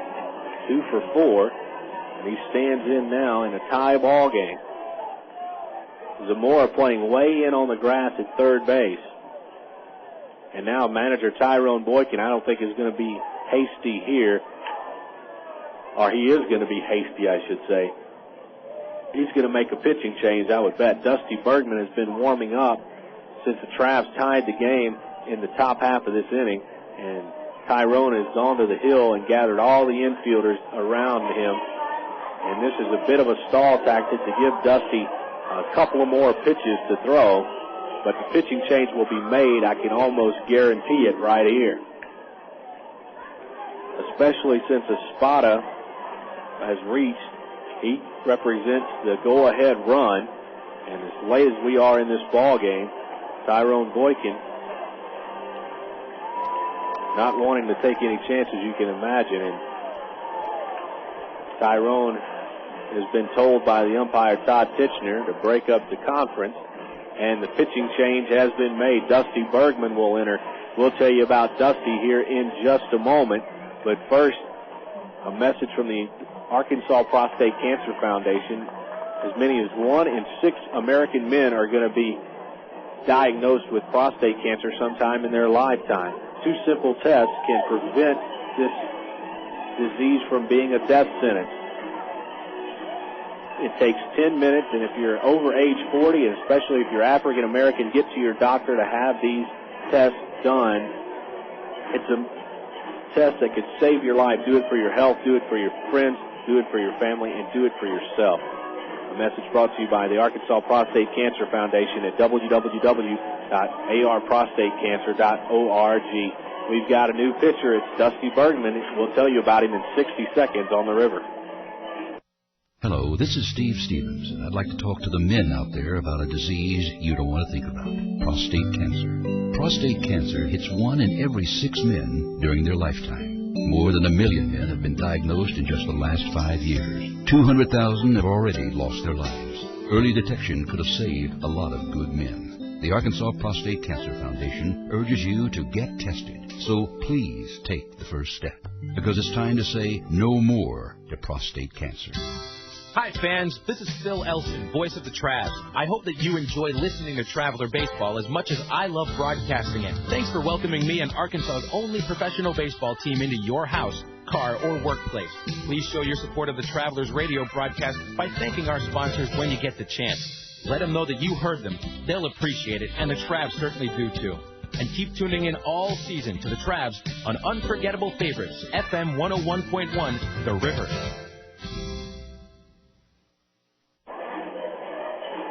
Travs send left-hander Dusty Bergman in to try to keep Frisco off the scoreboard here in the bottom of the 8th inning. We are tied at 5 runs apiece.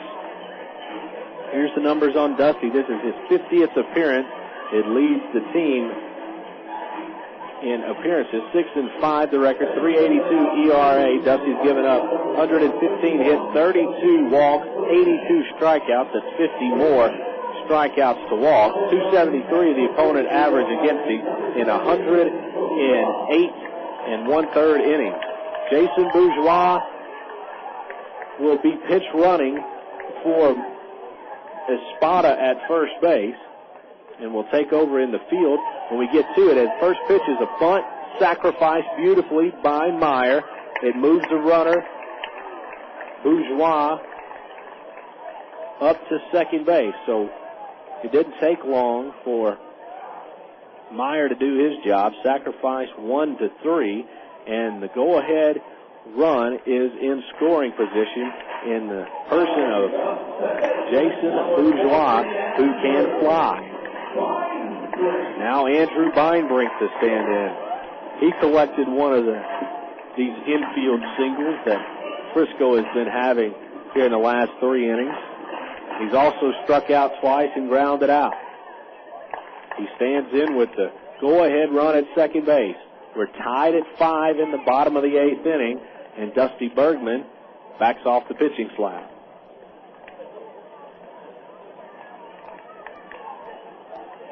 Will Height's night is done. He gave up 3 runs. We're not sure how many of them are earned. I don't.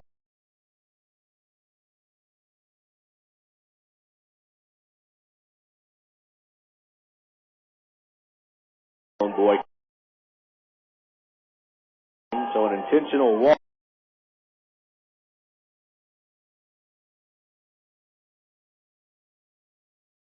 Will be issued to Beinbrink, and really, when you think about it, it's really the smart play because you put runners on at first and second base. That way, you'll have a force anywhere on the bags of the infield as the intentional walk is complete to Beinbrink, and you take your chances right here against Jeff Smith. Smith is nothing for 2 tonight. He's walked and laid down a sacrifice bunt.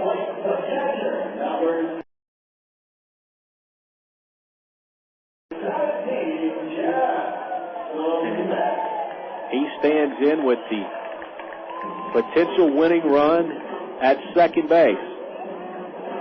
Travs cared nothing in the world about the runner at first other than he would be a great setup for a twin killing. That's what the defense looks for as Bergman delivers the first pitch to Smith downstairs for ball 1.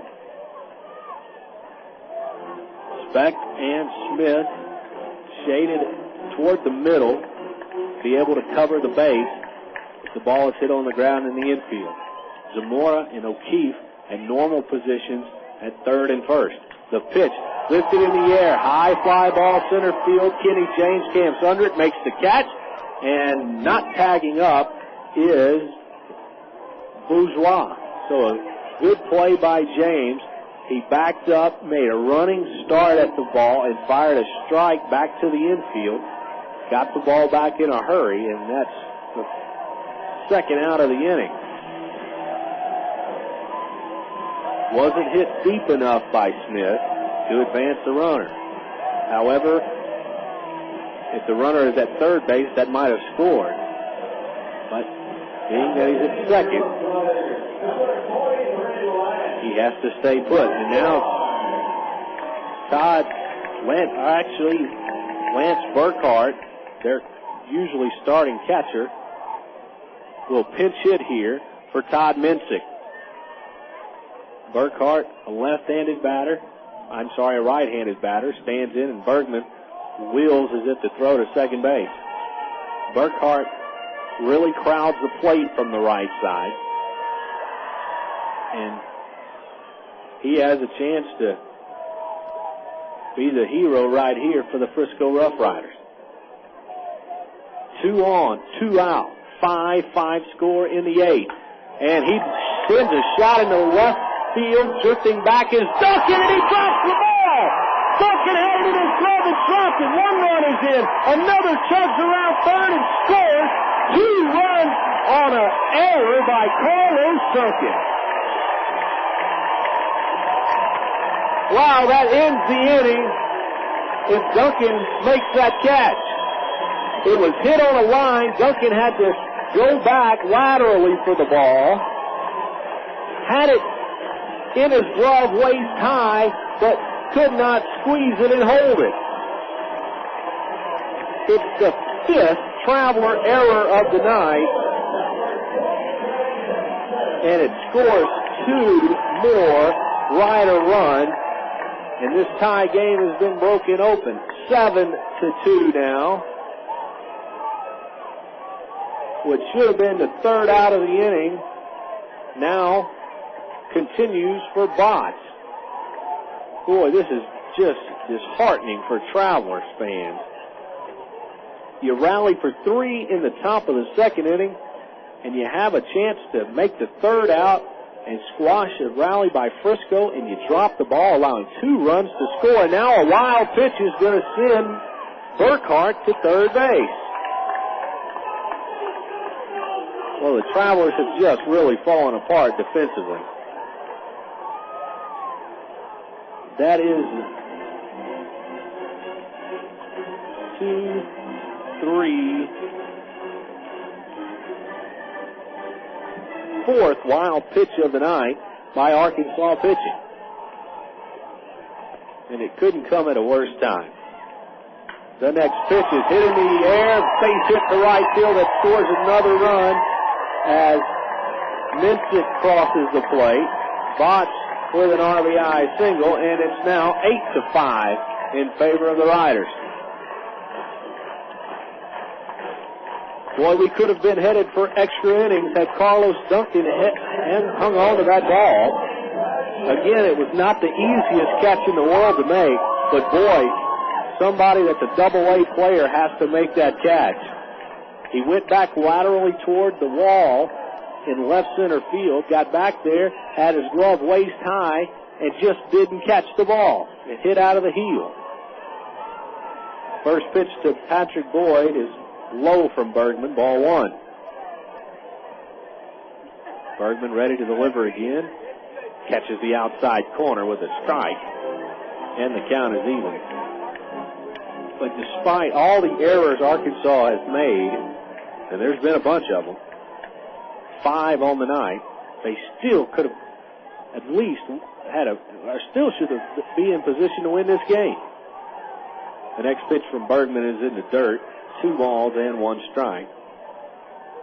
What a just disheartening turn of events here in this 8th inning. Travs trailed going in to the inning by a score of 5-2. They rally for 3 runs on 3 hits, tie the ball game, get in a position of a little bit of a sticky situation, but should have had the final out of the 8th inning, and an error on the left fielder, Duncan, lets 2 runs come home on a fly ball that has to be caught.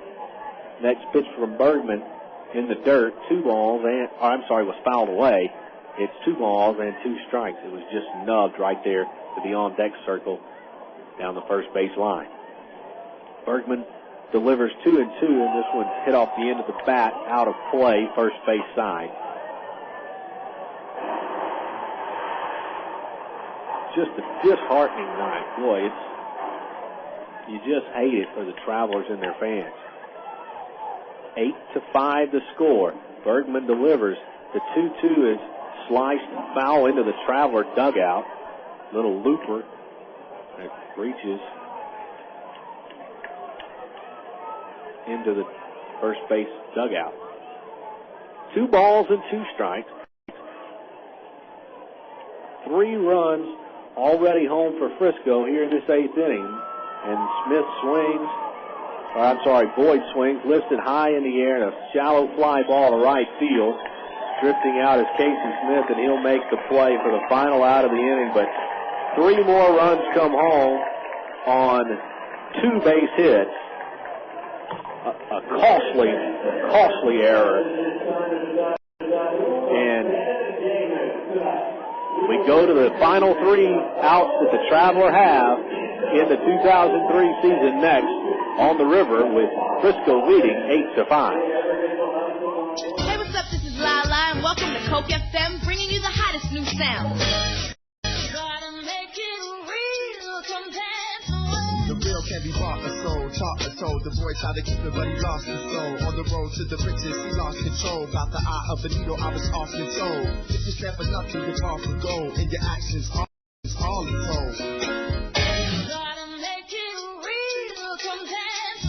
This is Lala at Coke FM, keeping it real with the cool taste of Coca-Cola. The best part of a convenience store is convenience. Double B's Exxon wants to make your trip to our stores as convenient as possible. That's why we featured Speed Pass at our Exxon locations. Speed Pass is the easiest, most efficient method of payment at the pump. Available exclusively at Exxon.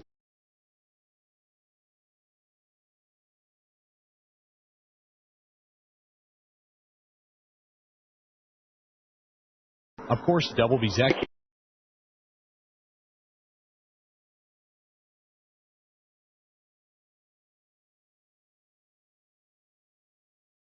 Rodriguez looks to end the Traveler season right here as the Travs trail 8-3 here in the top of the 9th inning. As we welcome you back to Dr. Pepper 7-Up Ballpark, I'm Steve Marston in here for game number 140 of the Traveler season. Carlos Duncan to lead things off. This game should have been tied had Carlos Duncan been able to catch a fairly routine fly ball in left field for the third out of the inning. Instead, his error led to the 2 go-ahead runs to cross the plate. Strike 1 to begin the at-bat from Francisco. Frankie Francisco stands to be the winner tonight. Dusty Bergman would be hung with the loss. The pitch outside, 1 ball and 1 strike. Travelers have committed 5 errors tonight, and they've all happened in the final 3 innings of the ball game. 2 in the 7th, 2 in the 8th. 2 in the 6th, 2 in the 7th, and 1 in the 8th. As Duncan swings and misses on a fastball, 1 ball and 2 strikes. And boy, it's just hard to put into words how tremendously disappointing this is when you're able, despite committing so many errors, to rally in the top of the 8th inning for 3 runs to tie the game, only to give them up on errors in the bottom half of the frame as Duncan sends one into right field past the sliding Drew Meyer at shortstop for a base hit. So the Travs need 3 to tie and 4 to win to force a bottom of the 9th inning. Or actually, I guess they just need 3 to tie to force a bottom of the 9th inning. But James stands in with a man on and nobody out, trying to finish this ball game off and send it to a bottom of the 9th inning. Travs, as James looks at the first pitch outside, ball 1. Travs, if this holds up, will finish the season in the second half 37-33, good for 3rd place in the division, and finish the overall year 70 up and 70 down. 1 ball pitch to James, taken high, ball 2. 8-5 the score. The Riders have scored most of their runs on gifts from the Travelers, and that is no exception. They have scored in every inning since the 5th. That's 7 runs, and I would be hard-pressed to say if any of them were earned. I'd have to double-check, but I don't think any of them have been earned. As Francisco pours in a strike to James, and the count is 2 balls and 1 strike. Duncan, the runner at first base. James batting from the right side. The switch hitter waits on the pitch, and it's sliced away foul to the third base side as the reins become ever so slightly back to Dr. Pepper's 7-Up ballpark. We were delayed by more than an hour and 25 minutes before the start of this game. And we have played through drizzle for most of the night. We did have some break from the wetness in the 3rd inning, the middle 3 innings, I should say, as James slices a pitch back to the fence. 2 balls and 2 strikes. Tropical Storm Grace causing all this weather activity here in the North Texas area. Heavy stuff is on the way, scheduled to be here late tonight, early tomorrow. Hopefully we can get through this game, these final couple of outs for the Travelers before that hits. As Kenny sends one foul the other way down the third base line, out of play. 2 balls and 2 strikes. But it's just hard to get over. You look at the error column, they have committed 5 errors, the Travelers have, in the last 3 innings. Just absolutely unbelievable. James waits on a 2-2 pitch. Francisco delivers in on the hands, and again he sends it back past the seats on the first base side, and the fans on the concourse area scatter after the loose ball.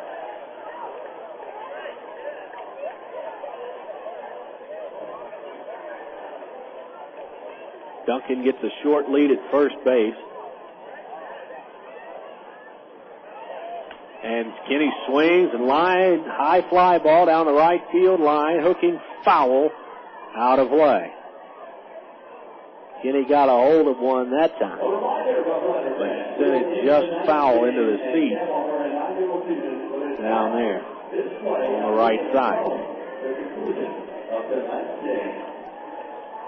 We will have an abbreviated post-game show as soon as this one wraps up.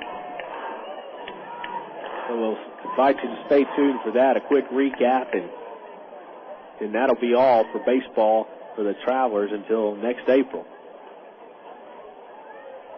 2 balls and 2 strikes. Francisco deals. There goes the runner.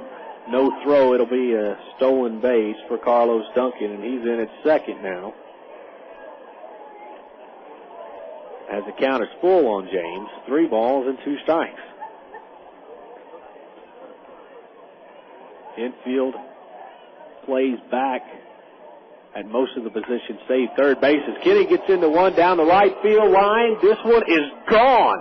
335 feet plus over the sign in right field. It's only Kenny's 3rd home run of the season, but it brings in 2 more Traveler runs, and this ball game has gotten close again. It's 8-7. Well, despite the fact that the Travelers have played poor defensively tonight, they have not given up. There's nobody out in the inning, and Arkansas, courtesy of the James 2-run home run down the right field line, 350 feet away, has brought Arkansas to within 1. And that will be all for Frankie Rodriguez, who pitched well for the first 3 innings of relief he was in the game and then struggled here in the 8th and in the 9th. Despite Lundberg heads toward the pitching mound to try to close this thing out, it's now a save situation for the RoughRiders. And we'll tell you about Spike in just a moment, but don't forget, 1 in 6 American men will be diagnosed with prostate cancer in their lifetime. But it's a very treatable disease. Early detection is the key. Learn more at www.arprostatecancer.org. A 60-second pitching change, and we're back after this. Hello, this is Steve Stevens, and you know, I enjoy life, and I enjoy taking a chance now and then, but I don't take chances with my health, particularly prostate health. 1 in every 6 men will get prostate cancer. You could be the one. If just one of your close relatives has prostate cancer, your chances are doubled or tripled. So don't gamble with your health. Get a prostate check every year, because it's time to say no more to prostate cancer. This message from the Arkansas Prostate Cancer Foundation. Hi, fans. This is Phil Elson, voice of the Travs. I hope that you enjoy listening to Traveler Baseball as much as I love broadcasting it. Thanks for welcoming me and Arkansas's only professional baseball team into your house, car, or workplace. Please show your support of the Travelers radio broadcast by thanking our sponsors when you get the chance. Let them know that you heard them. They'll appreciate it, and the Travs certainly do, too. And keep tuning in all season to the Travs on Unforgettable Favorites, FM 101.1, The River. Frankie Francisco has been lifted from the ballgame after 4 innings of work, where he's given up 5 runs on 5 hits, 2 walks and 2 strikeouts. Lifted 4, their closer, Spike Lundberg. Lundberg, in his 58th appearance, 3-5 the record, 2.48 for the ERA. He's saved 31 games. He's given up 63 hits. He's walked 15, struck out 57. And has a 260 average against in just under 55 innings worth of work. And Casey Smith will stand in now after James's home run to bring the Travelers to within an 8-7 margin. And if the Travs can win this game, it's going to be one for the ages. This has just been a bizarre game for Arkansas. As Casey Smith swings and misses at the first pitch, 0-1.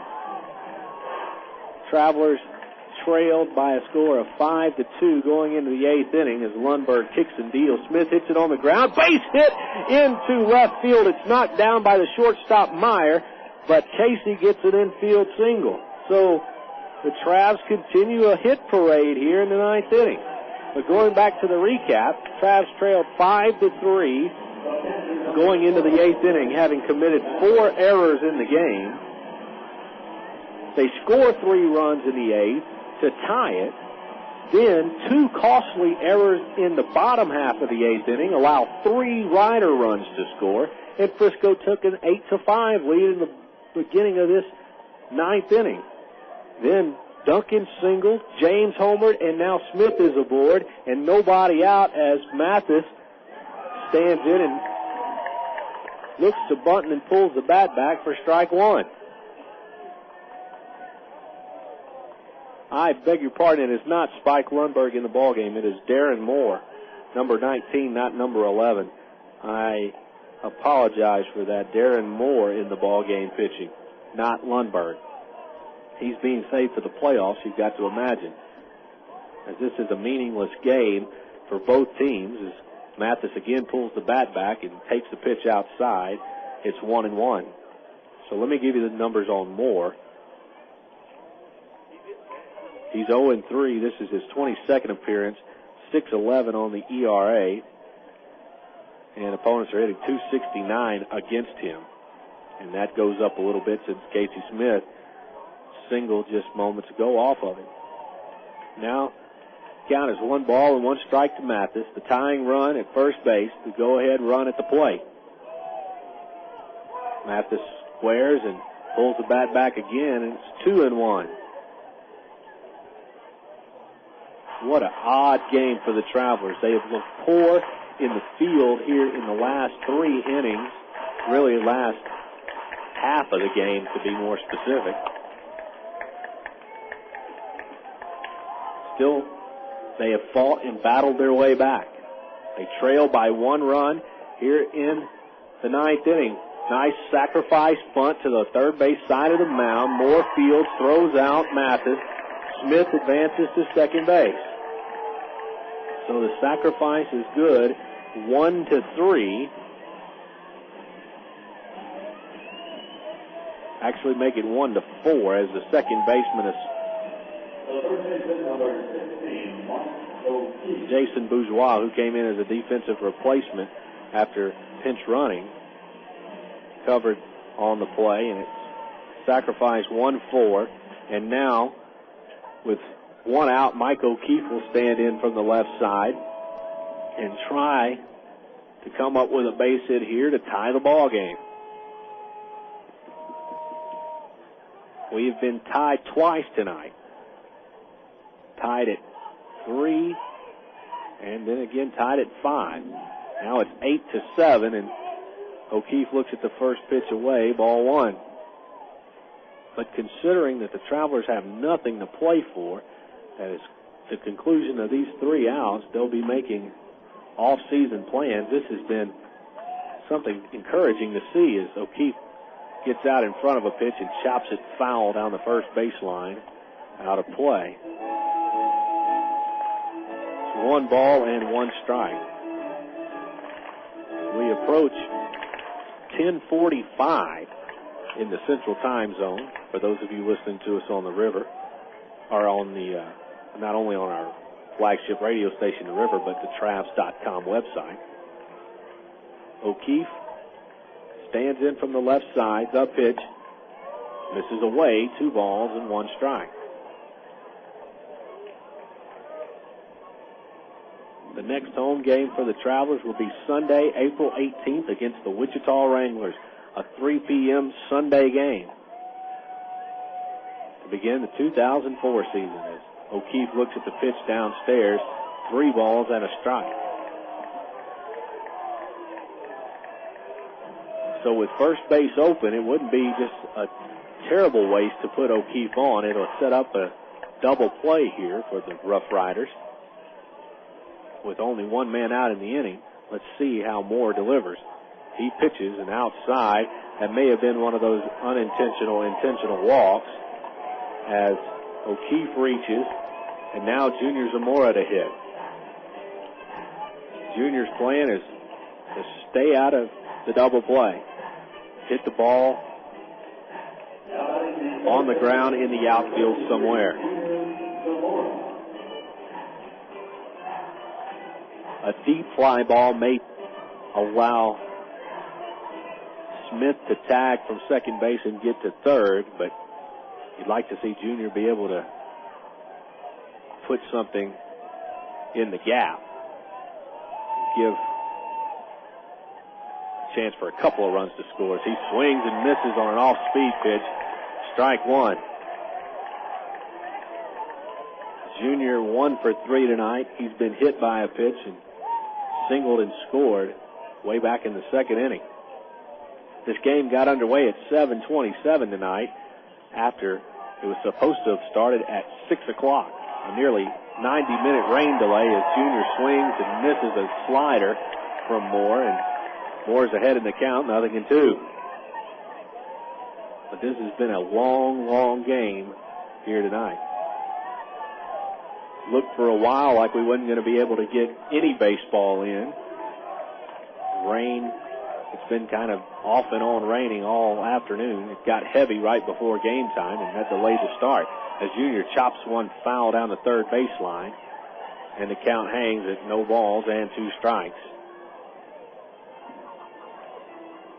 The inning started with Duncan singling. Then James homered for just the 3rd time this year. Hit one down the right field line, right over the 335 mark in right field.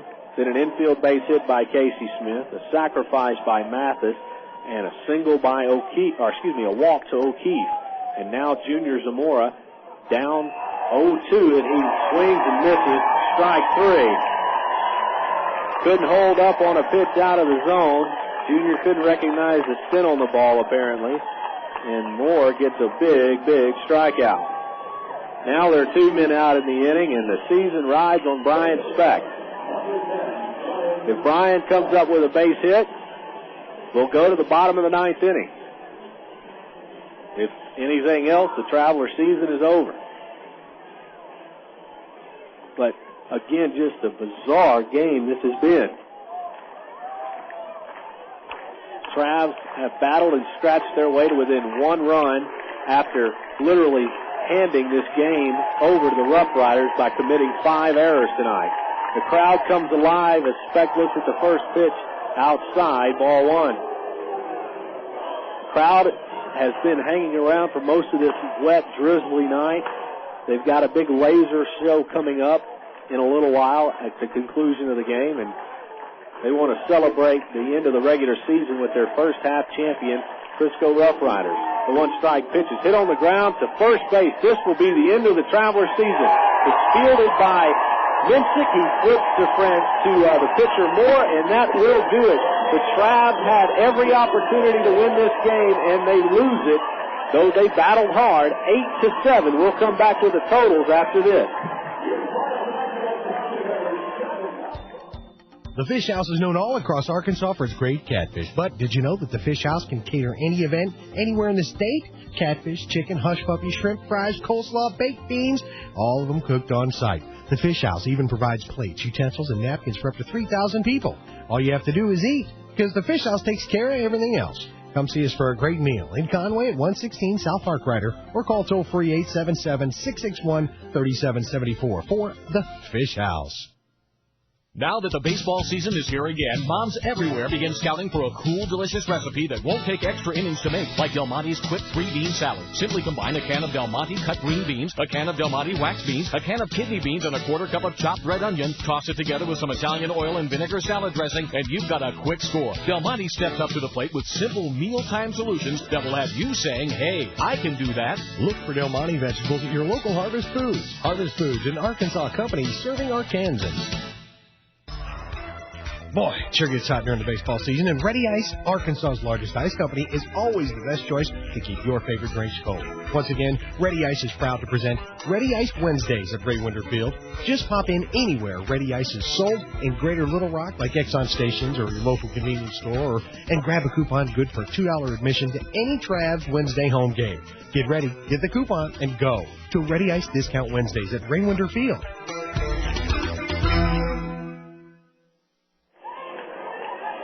Welcome back to Dr. Pepper 7-Up Ballpark.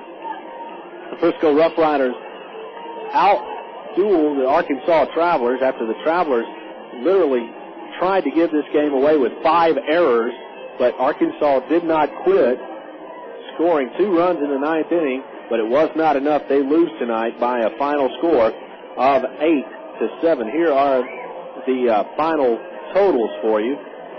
Frisco, the winners, 8 runs on 10 hits, no errors. They left 10 runners on base. Frankie Francisco, the winner, he's now 2-3 on the season. Travelers, the losers tonight, they had 7 runs, 11 hits, 5 errors, and they left 8 men on base, including 2 in the 9th inning that would have put them ahead in the ball game. Dusty Bergman, the loser, he finishes the year 6-6. Darren Moore picks up the save for the Rough Riders, his first of the year, as the Frisco Rough Riders finished their season 32-37 in the second half, 72-67 overall in the Texas League, and they will host the first round of the division series coming up Tuesday against the Wichita Wranglers. The Arkansas Travelers season is done. They finished 37-32 in the second half, 70 wins and 70 losses for the 2003 campaign for the Travelers. That'll do it from Frisco, Texas, here in the Dr. Pepper 7-Up ballpark. I'm Steve Marston. It's been my pleasure to work with everyone at the River as well as the Travelers front office, bringing you Travelers baseball here in this campaign. It's been a fun and exciting and even kind of tenuous year at times, but thrilling nonetheless. A fun year, and we appreciate you guys listening to us no matter where you are around the country, listening on Travs.com, and those of you at FM 101.1 The River. For Cole Copter, and I'm Steve Marston. Thank you very much for being with us. Once again, the final score of the 2003 season for the Travs, Frisco wins 8-7, and we will talk baseball in April on FM 101.1 The River. Good night from Texas. Arkansas Travelers Baseball has been brought to you by Miller Lite, Sonic Drive-In, BC Powder, Coca-Cola, the Arkansas Prostate Cancer Foundation, and ITT Technical Institute. Remember that all Arkansas Travelers games can be heard only on Unforgettable Favorites FM 101.1 The River.